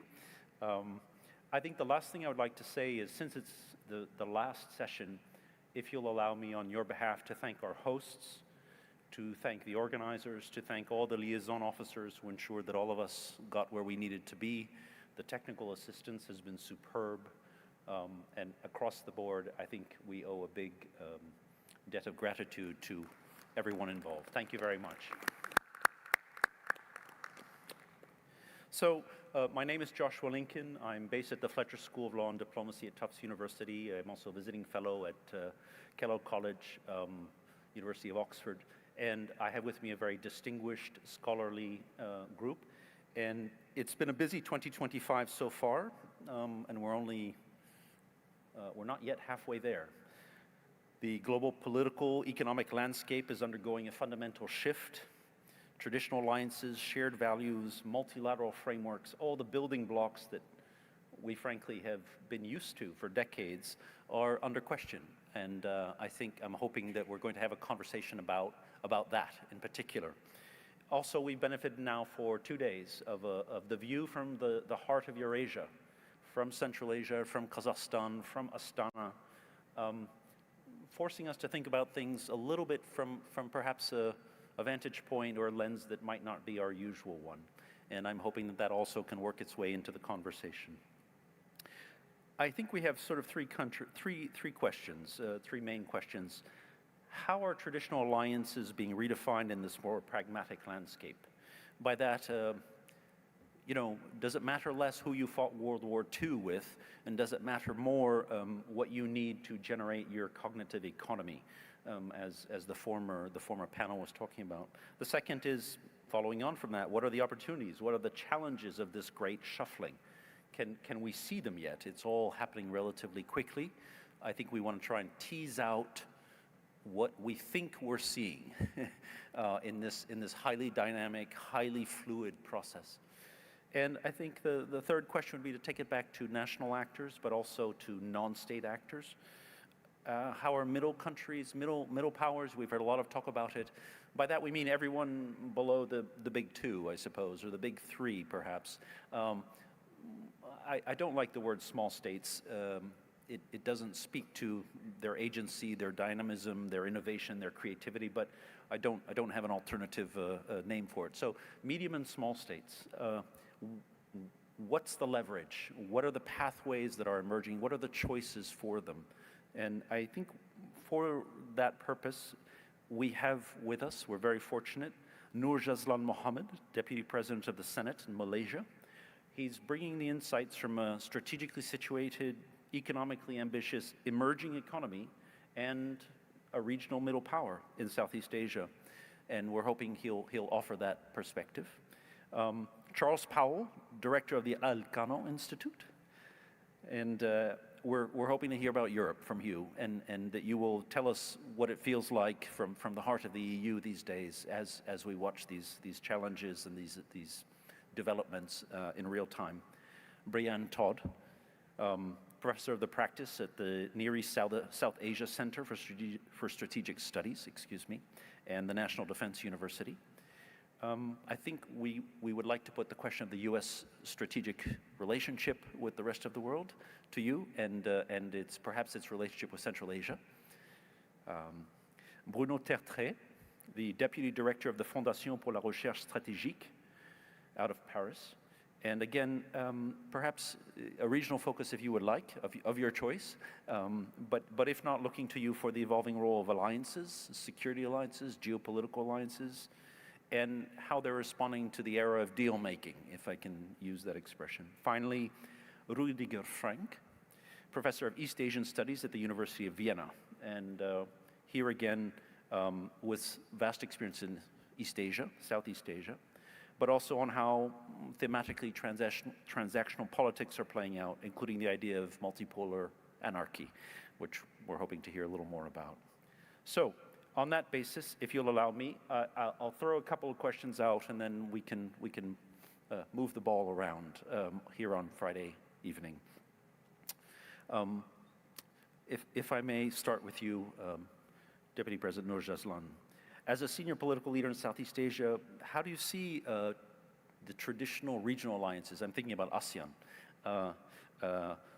How do you see them evolving? How are they reacting? ASEAN's famous for a consensus-driven approach, for example. And yet, is consensus-driven diplomacy being left behind now that everyone is looking for their next deal? Okay. I have to approach it from an Asian point of view, where we prefer to settle issues through discussion, through negotiation, peaceful negotiations, no threats involved. And then we get a consensus, and we get a better result from that. So what we see now is, when in a divisive world,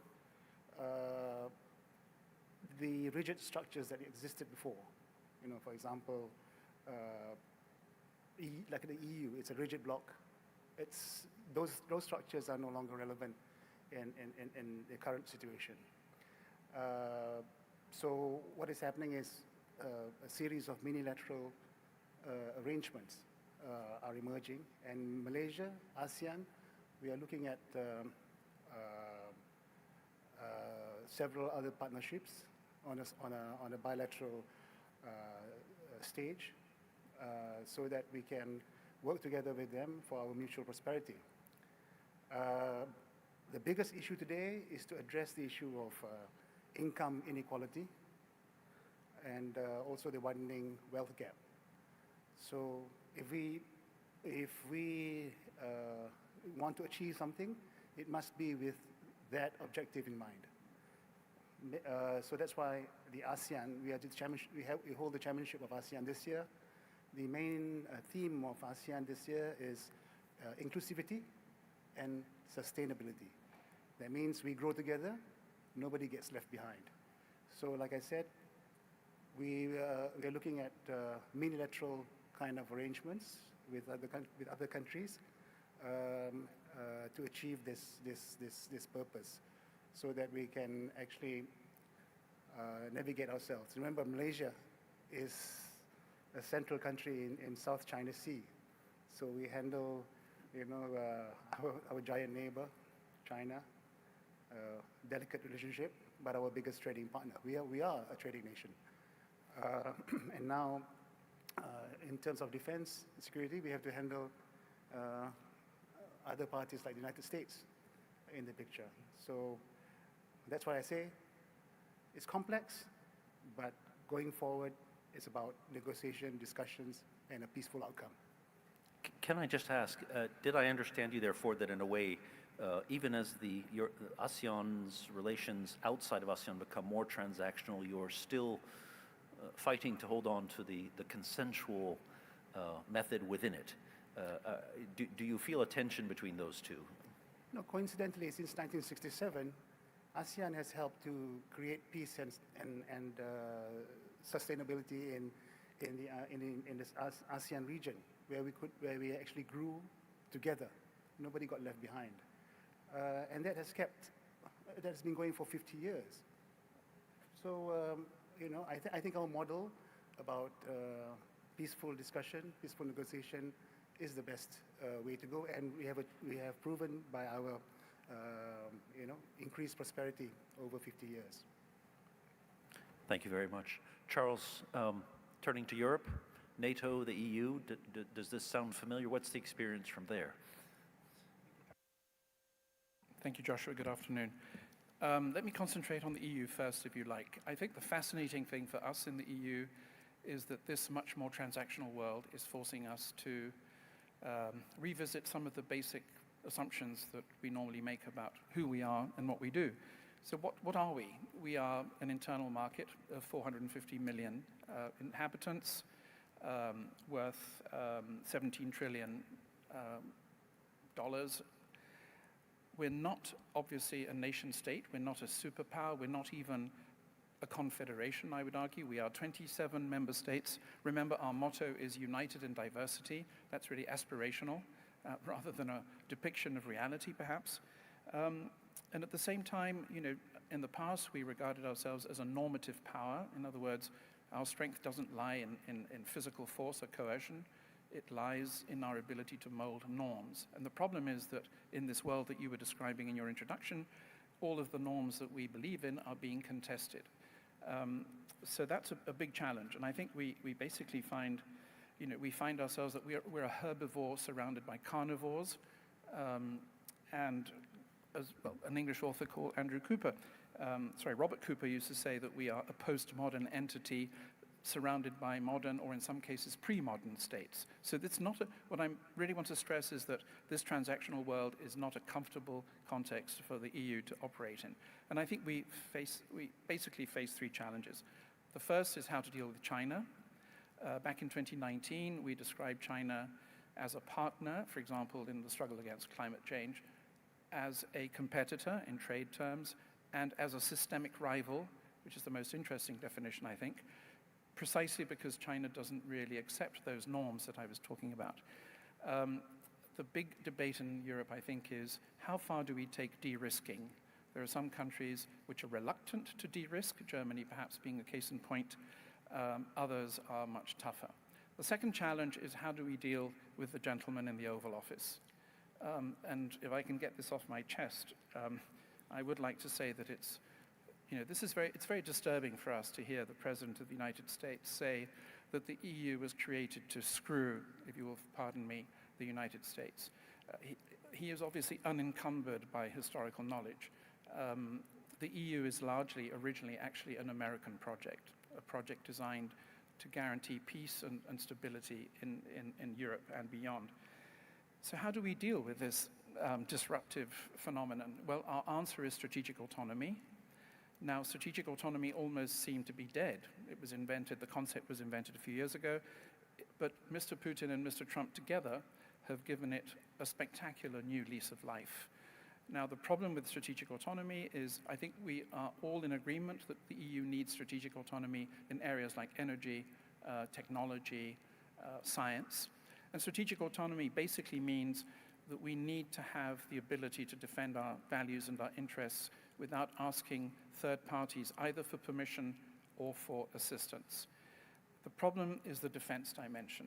Because of the war in Ukraine, some of our Central and Eastern European member states are naturally worried that strategic autonomy will either frighten the US away or undermine NATO. My response to that is this Trump administration already seems to have decided that it doesn't really want to remain in Europe. There will clearly be a drawdown of the military presence. And I think most other member states believe that we need to be autonomous, not autarkic, but autonomous in the defense and security fields. And finally, the third challenge, I think, is our dealing with the global south. The EU doesn't always find it easy to work with the global south, but however, I've been fascinated to discover here in Kazakhstan, this is my first visit to this extraordinary country, that in fact, we Europeans love self-flagellation. It's a European sport. And we don't realize sometimes that there is still enormous demand for a rules-based international order among global South party countries. Sometimes we think, we invented the rules-based order, therefore the global South automatically rejects it. This is not true. And I think the Kazakh government is a very good example of this. Their strong commitment to multilateralism is something we should take heart in. So what should we do? Well, I think basically the EU should try to contribute to redefine the multilateral order to make it more inclusive, less asymmetrical, and we need to be less preachy. I think this is what the Global South often resents about us. They also resent our double standards, or what they perceive as our double standards. We are deeply worried about Ukraine. The war, the Russian illegal, abominable invasion of Ukraine is an existential threat for us in Europe, I believe. But a lot of states in the Global South will say, why aren't you equally worried about the 55,000 Palestinians who have been murdered over the last year or so? And this is something that we have to face up to. But I think, the EU is a community of law. We are extremely good at creating institutions, at creating norms, at creating procedures, and I think that should be our big contribution in the current turbulent context. Thank you very much.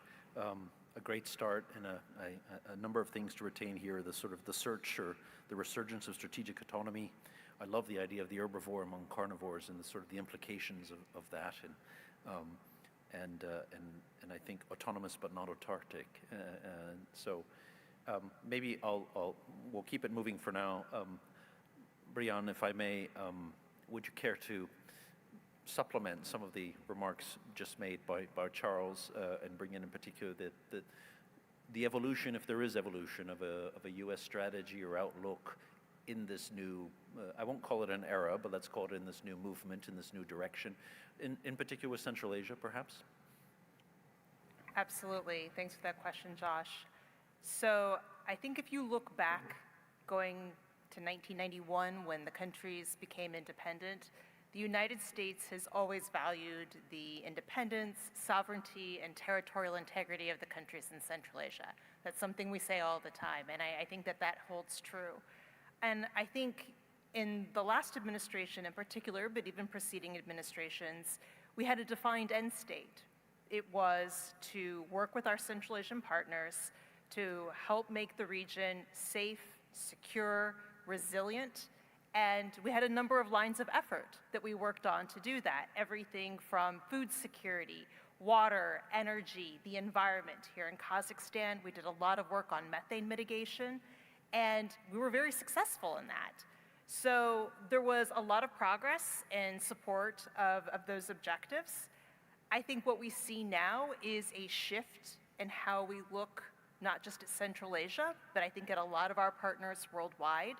One of the first announcements to come out of the Trump White House in January was a statement about making the United States safer, stronger, and more prosperous, which really kind of flips it on its head, where instead of now working with our partners to focus on Central Asia and our efforts together here in the region, it becomes more about what's in it for the United States.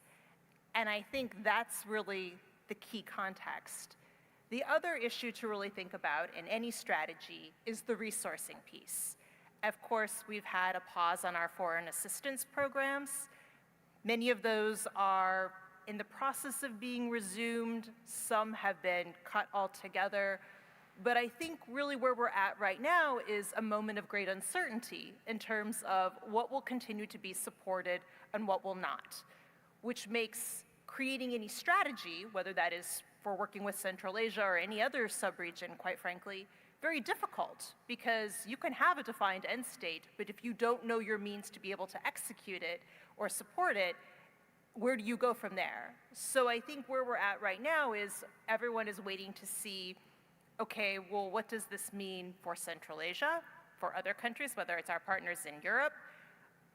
Do we have the means to be able to do what we want to do? And if the emphasis is going to be on US interests, how is that going to play out? And how are our partners going to respond to that? So I think in terms of a strategy for the region, it's very soon to tell. I think there will still be many more changes coming in the forthcoming months. I think if you look at what we've seen to date, there's been a lot of emphasis on domestic change. Anyone who's cognizant of US politics knows that in November 2026, we will have midterm elections. As a result, the White House is very focused on making sure that domestic issues are being addressed currently. If they lose the Congress, they will lose their ability to enact a lot of change on domestic policy. All of the international issues that you see them working on now are really things that they inherited that were in progress when the administration came in January. I think that a lot of the foreign policy that the current administration tends to enact, we will really see being fleshed out maybe more in years 3 and 4 of this administration. So I think it's really too soon to tell for a lot of things, but Central Asia specifically as well. Thank you. I can see we're getting into the details of it now a little bit more, or rather quickly. Before we transition on to Bruno, something in what you were telling me just struck I had a conversation the other day with officials from one of the governments in the region, and said, that was striking in one respect. They said, we understand that we're more alone than we thought we were. This is our, the international institutions, broadly speaking, the IFIs, in our priorities, they're trying, but in our strategic relationships, the search for a great ally, someone who will get you to the next level exponentially, we have reduced expectations of it now. And I wonder, I always sort of want to test that notion with you. Are we all a little more alone now in that respect? Maybe as regional, sub-regional entities, but on the positive side, and I imagine it's sort of the same as for Europe and the search for the next steps on security. What this said was, therefore we are now free to think about the plan that we need, that we will implement for ourselves to meet our next strategic phase of development. And I thought that's healthy, that's interesting. Out of that constraint is coming slightly a determination to refocus the planning on one's own needs and one's own capacities. I'd like to run that theme through some of the rest of our conversation if we can, but as we do that, Bruno perhaps had other ideas in mind, but I offer you a chance to jump in and contribute to the conversation. Oh, thank you, Josh. Actually, I was thinking that if we will be a little bit less alone if we work a little bit more together. In other words, the groupings or alliances or institutions at the regional level, such as the EU, the ASEAN, or Central Asia, we all have already now a vested interest in cooperating more, not only on trade and technology, climate change, water security, but also on working in how we work together in multilateral institutions. The mere fact that the United States is, could I put it politely, although Charles started to be a little less polite than we could have been, but let me put it this way. The United States is not playing the kind of benevolent leadership role it has been playing most of the time, not all the time, but most of the time since the Second World War. So we have to make with what we have, and as a European, I feel very comfortable in saying we need to work more with Central Asia, with ASEAN. My president is right now having a very long visit to Southeast Asia. That's part of the process, in a sense. But I think you also wanted to talk to me about alliances, Joe. You wanted to. So I need to jump in on the question of alliances because I'd like to do something that speakers are not supposed to do. They challenge one of the premises that were given to us. I'm not entirely certain that the world is really becoming more pragmatic and more transactional. I mean, diplomacy, by definition, has always been transactional. Alliances are, by definition, very transactional. And when you scratch the surface, they're actually much more based on interest more than on values. Our Atlantic Alliance was mostly, I think, based on interest during the Cold War. We said things about promoting democracy, but it was more or less fundamentally about being anti-communist and resisting to communism. That was the gist of it. So I'd like to make a fundamental difference now between alliances and partnerships. Alliance is a generic word, but for me as a security analyst, it has a primary meaning, which is a military alliance with defense commitments. By that standards, the OCS, BRICS, or even ASEAN are not formal military alliances. So I think in that conversation, in the other, we need to distinguish between partnerships, groupings, even of entire groupings such as ASEAN, and military alliances. Our alliance, our European alliance, the Atlantic Alliance, I think my president, Emmanuel Macron, said a few years ago that it was becoming brain dead. I think the alliance is right now on life support, but the military organization still exists. I mean, NATO is going to change, but it's very much alive. It's expanding. It has found, once again, a raison d'être. And overall, I think military alliances are not dead. They're not, I mean, the organization themselves, they're not dead. They're just morphing, adapting, and perhaps rebalancing. We may have a NATO which has a stronger European role, a less important US role, which will beg the question of how will we get consensus? Because even in an organization like NATO, you have to get consensus. We do it our own way. There's another alliance, which this country, Kazakhstan, is a member of course, is the CSTO. It's a strange organization because it's both a collective security alliance and a collective defense alliance. And this is evolving too. I mean, Russia, the big power in this organization, has lost friends and allies, such as Syria, is gaining new ones, such as North Korea, which fortunately for you is not a member of the CSTO. And I like to think of Kazakhstan as a country, a key member of this military alliance, but which is playing more or less the role that Turkey or perhaps even France, my own country, is playing. That is, you are an ally, a formal ally, but at the same time, you nurture, you maintain your independence and your own national strategic autonomy. I think that's something that President Tokayev made very clear yesterday in his opening speech. Terrific. Again, thank you for challenging some of the assumptions. I'm seeing, I was just thinking, as you mentioned CSTO, the C5 format. Now the C5 plus format, which is the 5 Central Asians. Apparently there's, I think I was told 12 different C5 plus. And so again, compared to ASEAN, compared to the EU, compared to NATO, and it's, all these groupings have internal consensus requirements. They have thresholds. CSTO would probably be the same. And so I find it fascinating that there's almost a greater need for consensus within as the world becomes more uncertain without, in some respects, or the ability to manage both ways of doing business simultaneously.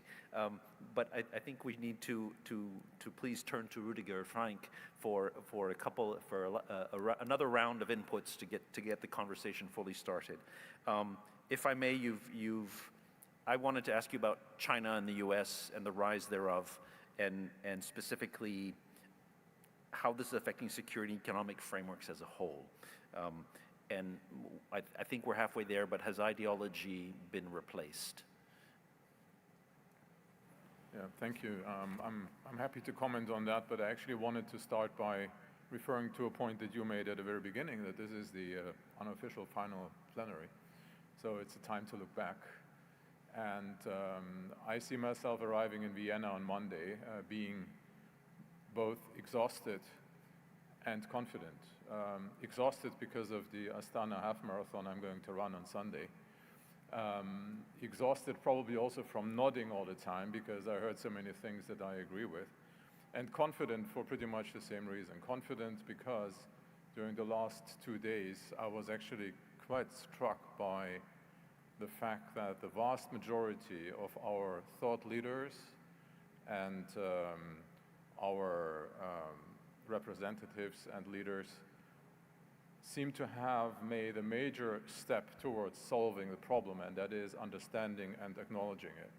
It's a bit like, if you forgive me this analogy, it's a bit like cancer.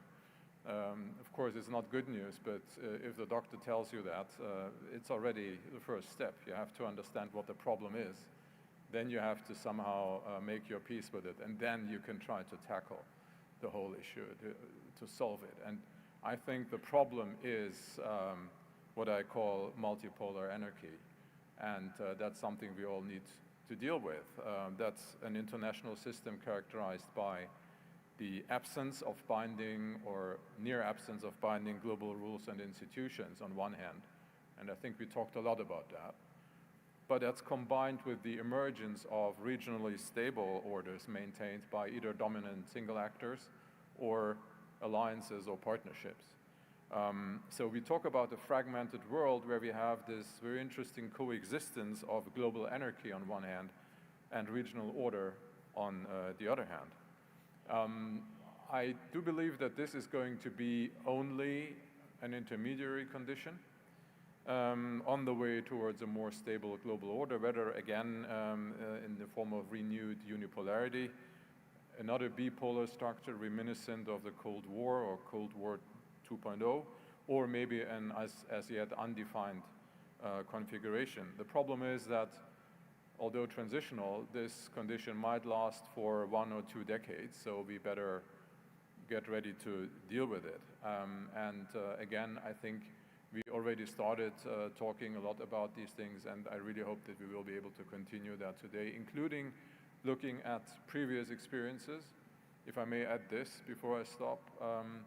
I mean, most of us were born at the time of either unipolarity or Cold War, so it seems to be very remote. But if I look at the 19th century, it's not like we haven't been in a situation like this before. We have been there. I mean, we haven't been there, but humanity has been there. So there are lessons out there, and countries had to deal with those situations. Some of them really paid a heavy price by making the wrong moves or being in the wrong positions. Others were able to benefit, and probably the great challenge for countries these days is to figure out how to make sure that they end up standing on the right side of history. Thank you. You reminded me that in President Tokayev's speech yesterday, there were several references to multilateralism and to the underlying principles of multilateralism, and then to the idea that perhaps middle powers in this case might need to begin shouldering more of a burden of responsibility with respect to those institutions. And I want to turn to Noor for this next question. Say, does any of that resonate in terms of Malaysia's experience and sort of understanding you can enjoy the benefits of a system for a while or the rules of the game for a while, but there also comes, you alluded to its strategic position within Asia, within Southeast Asia, its relationship with China. Is there a point where you go from being a net benefactor in a passive stance to taking more responsibility for taking part in the game, as it were? First of all, Malaysia, Singapore, and a couple of Southeast Asian countries became Asian tigers because of the economic benefits flowing into our countries after the Vietnam War. So I'm not saying that we start a war and rebuild again. That's not the right approach. But the big issue, elephant in the room, is in exchange for global peace, we agree to trade in a single currency. we agreed to pay for the trade in also the single currency. Now, if the country that created the system is now becoming insular, what are we supposed to do? So in Malaysia, my Prime Minister has been spending a lot of time overseas, trying to build alliances. He's been here to Central Asia, trying to build on the idea that ASEAN has a vision 2045, Central Asia has a vision 2040, whether we can integrate integrate so that we can get a common outcome, which leads to economic prosperity. He has also been to Russia recently, also looking at Russia, India, for us to basically find a way to work together with the BRICS countries to overcome those obstacles, as I mentioned earlier, about using a single currency to dominate the world trade. Now, even in Southeast Asia, all of us don't go together. For example, Malaysia and Indonesia are in BRICS. The others have not applied to join. When it comes to the South China Sea issue, some countries side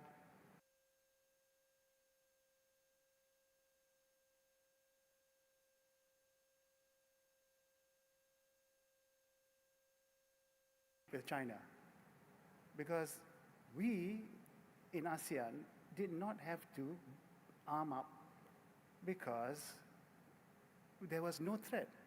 The last war in Southeast Asia was Vietnam. When it stopped, we had the benefits from the economic development. So going forward, we should also find a pragmatic solution.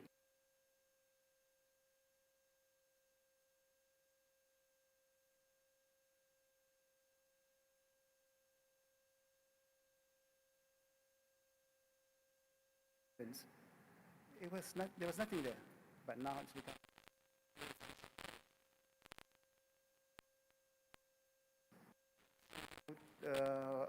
People believing, people trusting the Singapore politics, economy, so that they invested in Singapore.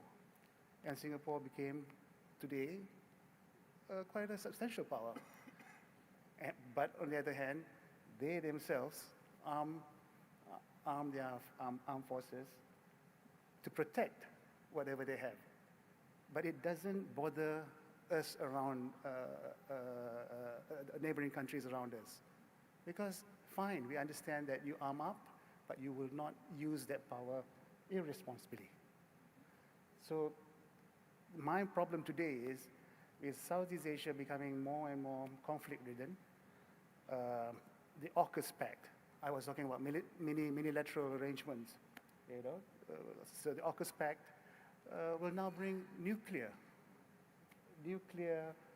well, today, the Australians or Americans say it's just to power the ships or submarines, but who knows, you might have a nuclear warhead in there.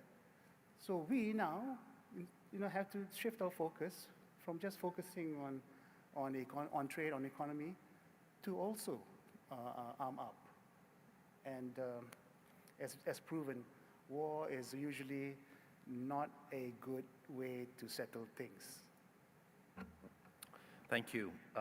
Two immediate takeaways. For me, interesting to be reminded of the currency question, the currency that built global trade. And if we take Rudiger's idea that this is a 10 or 20-year period, what are the implications for that? Fundamentally, it's okay to have, tariffs is a small problem when compared to that of a single trade or currency or trade, global trade around a single currency. And I think the second one that you identify, which is, it may be healthy to have a greater amount of transactionalism or even a sort of interaction, but the thing one has to watch is the slow path to conflict, and these days the slow path to nuclear. Because that is, sort of by all standards, the single most dangerous, the biggest cloud hanging over us collectively. It's one thing to have this dynamic absent. I think it was the 13,000 weapons in the hands of 9 nuclear states that were quoted. But that is our reality. Over to Charles for anything out of the European experience that you'd like to bring into this discussion. Thank you. If I can go back to something Bruno was saying. So he's unhappy with transactionalism, and I think that's an interesting point. But I think what's really new is strategic hedging on a very large scale. In other words, medium-sized and small-sized states are very reluctant, increasingly reluctant to take sides, right? So in fact, 60% of the world's nations are neither aligned with the United States or with China. Now, some international relations experts think this is a recipe for disaster, for anarchy. There's a lot of literature on that. I actually think, we could see this more positively in the sense that it's actually very good for emerging states because we have China and the West, if that's still an expression that makes any geopolitical sense, and I'm not sure that it does. I think the West is a term that makes civilizational sense, but not necessarily geopolitical sense today. But the point is, you have one belt, one road, and the global gateway, for example, right? EU money, Chinese money. Let's be honest, that's basically what it's about. And the EU hasn't been terribly subtle, by the way, in offering its funds, for example, to countries such as Kazakhstan, where, by the way, we normally talk the talk but don't actually walk the walk. The money has not really been coming through. But anyway, the point is that strategic hedging is really the name of the game today, and it's allowing a lot of emerging economies, to basically extract concessions from the wealthier powers that dominate the international system. So that's a good thing, I think, for these emerging countries. Secondly, something that's been floating around is, okay, so we have a world in which multilateral institutions are failing. I think we can all agree on that. But again, this is also an opportunity for minilateralism, which is what you were really basically talking about, I think. ASEAN being a very good case in point. So why don't we see the future of the international order more in terms, not so much in terms of the collapse of multilateralism and therefore anarchy, but rather the aggregation of minilateral issues-based rather than values-based coalitions. Again, I think that's good news for the emerging economies. They don't want a preachy EU to tell them about the value of, human rights and democracy and the rule of law. They know all about that. Whether they take us up on that is up to them. But I think the aggregation of these multilateral organizations may actually be a positive thing. Can I just say a final thing about the EU and NATO, because I didn't mention NATO earlier. The fascinating thing about EU and NATO is that they are two totally different entities, but in fact, their memberships overlap almost completely. They hardly talk to each other, by the way, or they find it difficult to talk to each other effectively. Now, why do I raise this? Because it goes back to strategic autonomy. Why do many Europeans feel that strategic autonomy is actually the only way out in order to deal with our defense and security issues? For the very simple reason that NATO doesn't actually put any money on the table to NATO member states. The EU is mobilizing 800 billion euros over the next decade for our defense industries.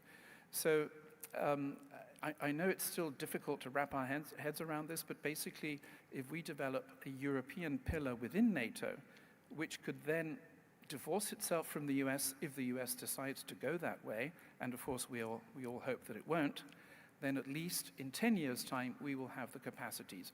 Right now, though, the sad reality is that Europe cannot defend its territory without NATO, in other words, without the United States. We have no European nuclear deterrent, and we have no European command and control structures. But that's 5-10 years away. It's achievable. I'm going to withhold comment on this one and yield the floor to Brianne instead to take it in any direction she wishes. I think there's enough on the table now that guiding questions are no longer necessary. I suggest we just, go at it for our remaining time. I was going to say, you must have seen the look on my face as Charles was talking. No, I love it. And I was going to ask if I might respond. So I think we have thrown out a number of phrases that I think ultimately capture the essence of the same idea. You know, we've talked about strategic hedging, strategic autonomy, multi-vector foreign policy, all kind of essentially being boiled down to states want options. And I think in the context of Central Asia, we see this where all the countries in the region would like the ability to work with as many partners as possible to keep their options open. I don't think anyone sees any flaw in that thinking, except that assumes that the partners with which you are working allow you to also work with other partners. And I would say something to consider is, what if you would like to have a relationship with a country, perhaps the United States, for example, that doesn't want you working with China or Russia? I think we've seen this previously with Russian sanctions, not wanting the countries in Central Asia to do business with Russia because of the invasion in Ukraine. But increasingly, when we talk about China, I think this is going to become a real issue for Central Asia. To date, the messaging has been, we will not make you choose, but there may come a point in time when the countries have to choose, and it won't just be the countries in Central Asia. It will be any country that works with both China and the United States. In which case, what does that mean for countries that want to practice strategic hedging, strategic autonomy?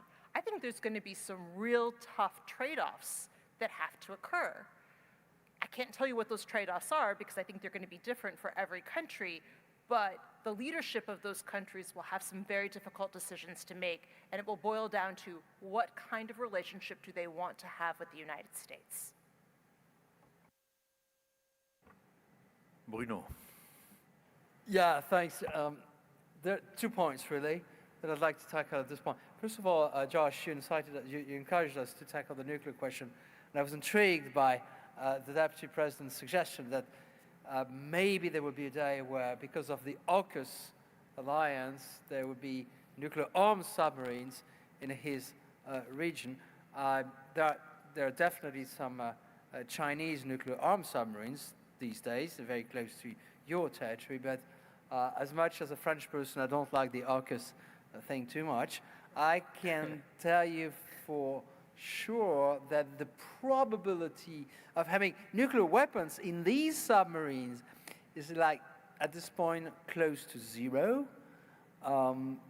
Never say never, but close to zero. And by the way, going back to the question raised by John, I think the Ukraine war is absolutely disastrous for Europe and for the world, basically, because those who suffered around the world was also those who were dependent on Russian and Ukrainian agricultural product.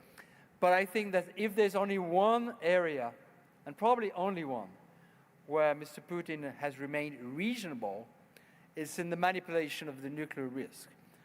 I think that a lot of people, and a lot of government, a lot of analysts have sincerely but exceedingly overplayed the nuclear risk. I'm not saying it's non-existent, but I think we Europeans and, if I may, you Americans, have sometimes overemphasized that risk. Let me tackle the second point, which I think is fundamental. The strategic hedging. I don't disagree with you, Charles, but I don't have any problem at all with transactionalism. I think that transactionalism is part of international life, and I'm not sure that the international life is much more transactional than it has always been. Here's my contention. Strategic hedging is made possible, is a thing today because more countries can afford it. What I mean by that is that overall, I think economic emergence is the key to political independence. So in a sense, emergence breeds independence. The fact that countries in Southeast Asia and Central Asia, in other parts of the world, can afford to hedge is because they are strong enough. They have developed enough. So I do agree that strategic hedging happens more often today, but it's also simply a recognition of the fact that the number of strong middle powers is much more important than it was 50 years ago. And these countries can be hedging powers, they can be convening powers, they can be bridging powers, but overall, I think it's a benefit to the world as a whole. I don't think it would be a good thing if the world was neatly divided in two alliances, two big military blocs. That might actually be a dangerous, or at least a much more dangerous world than the one that we are in today. Thank you. Thank you. So many bits to pick up on, but I'm going to resist and move on to Rudiger. Thank you.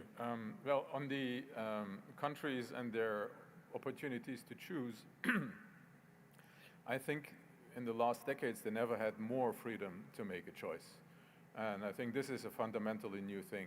Some of them still have to realize that. Some are faster than others, also probably depending on their political system. Some are slower producing outcomes, others are faster. So as a liberal economist, who I am by training, I'm a big fan of that, because that means that you have more players in the game, which at the end of the day means more competition. Different approaches, different ideas. Some of them will fail, some of them will succeed, but come on, that's how the market works, and we all know that it's definitely superior to a monopoly or a duopoly as it had existed before. So I'm actually quite upbeat about this new opportunity to make choices. The trouble with strategic, what's the term, patience, hedging, is, of course, as an East Asianist, I should be all for it, because the key teaching of Taoism is non-action as a success strategy. Yeah, sometimes, but sometimes it isn't. And if you look, for example, at the late 19th century, when China, Japan, and Korea were all faced with the same problem, two of them took too long to react properly. That's China and Korea. One reacted swiftly, that's Japan. And you all know what happened afterwards. China lost its position as at least the regional hegemon. Korea lost its independence even. It was colonized by Japan in 1910.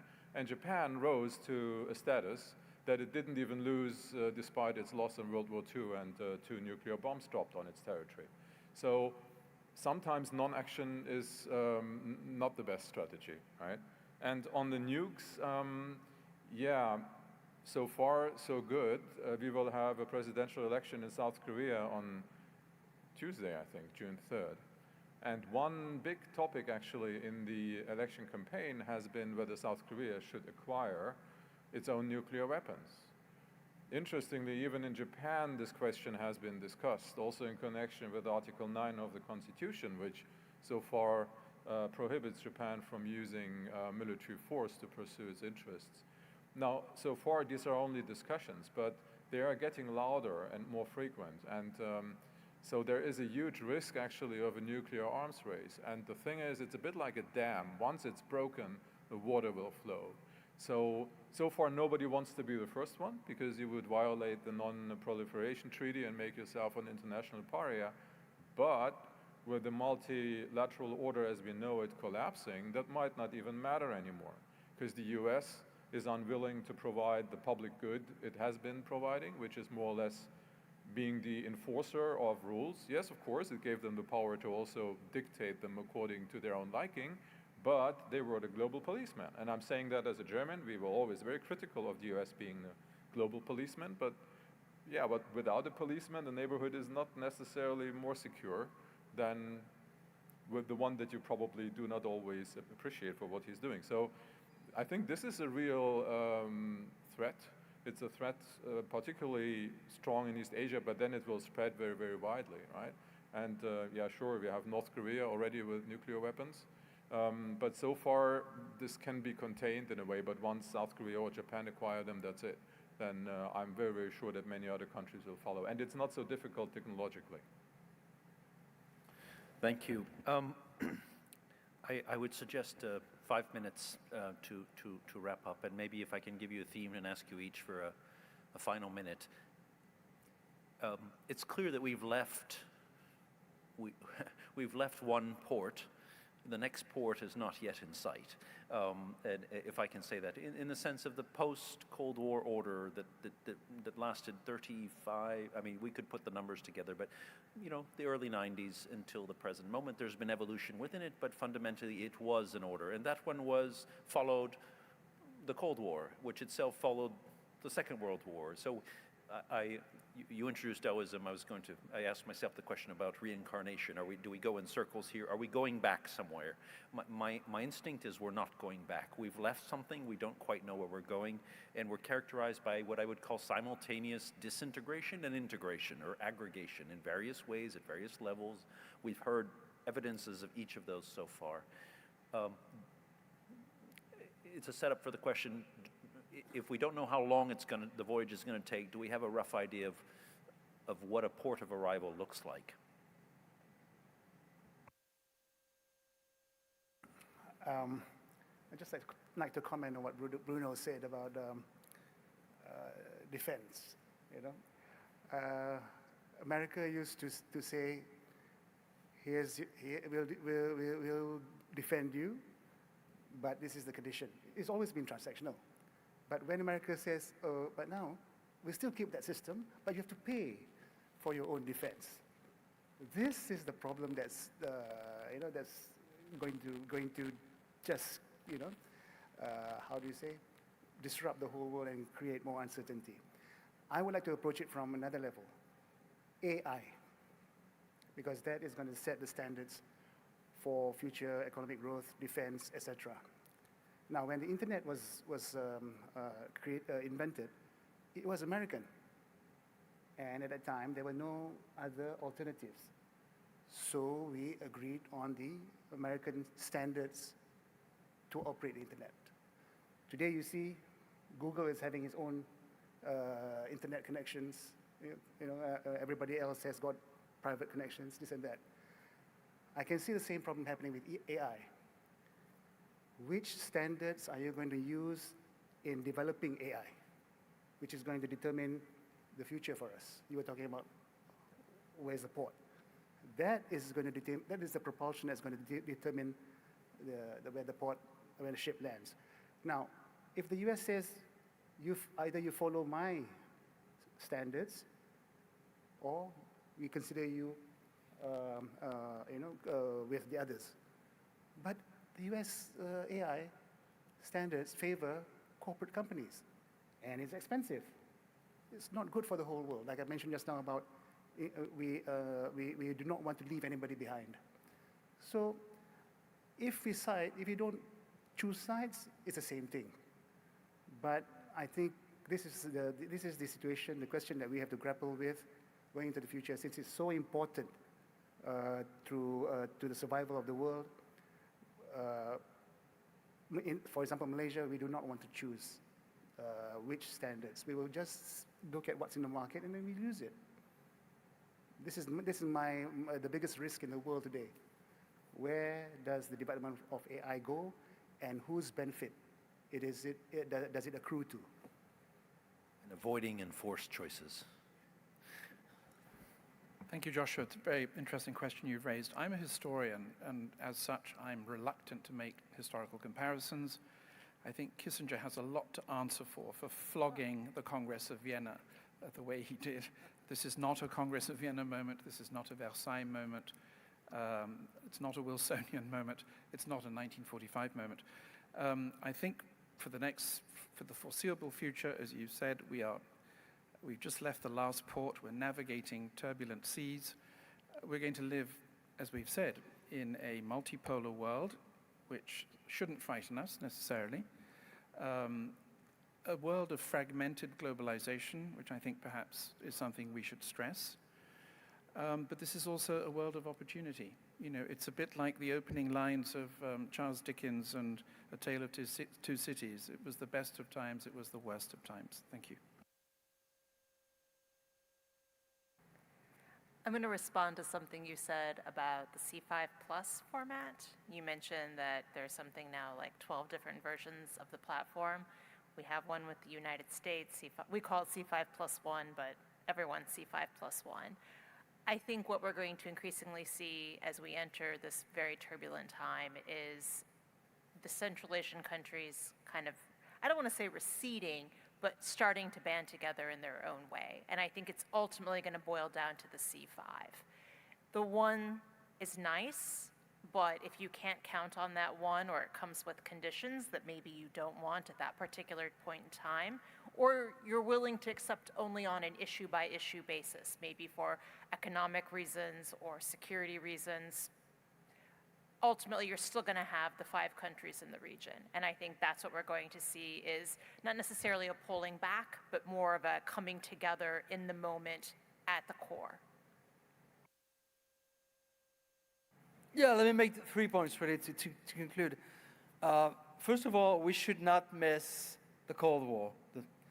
The Cold War, in retrospect, seems to be simple and stable. No, it was complex and unstable for those who lived the Cold War. One of my intellectual, not mentors, inspiration, Raymond Aron, said, the impression of stability is always one you have in retrospect. Point 2, I'm not sure there's a port of arrival. I'm not sure this is a transition. Maybe the world is just going back to normal. So we have to navigate the high seas as much as we can without being sure that there is a final destination. Third point, it's maybe good to finish on a slightly more optimistic, or at least not so pessimistic line. The world is not yet broken. The institutions are still there. The United States has not left the United Nations. The IMF and the World Bank don't play as big a role as they used to, but they're still present. The dollar, so far, I mean, the United States has not broken the dollar as the dominant currency in the world. And even the non-proliferation treaty, Rüdiger, that you mentioned, I think it's still very solid. I don't think, I'm very familiar with the Korean and Japanese internal debates. I really don't think that unless Mr. Trump decides to fold down the nuclear umbrella, I think the risk of them going nuclear is extremely weak, as long as the NPT is there. And here, I'd like to finish by mentioning one country, which is not so far from this country, which is Iran. And the negotiations, the discussions on the Iranian, another Iranian nuclear deal are important, but at the end of the day, I don't think there will be a deal. But what I do think is that if Iran decided to build operational nuclear weapons and was not stopped, then the NPT would definitely collapse, and that would not be good news for anyone.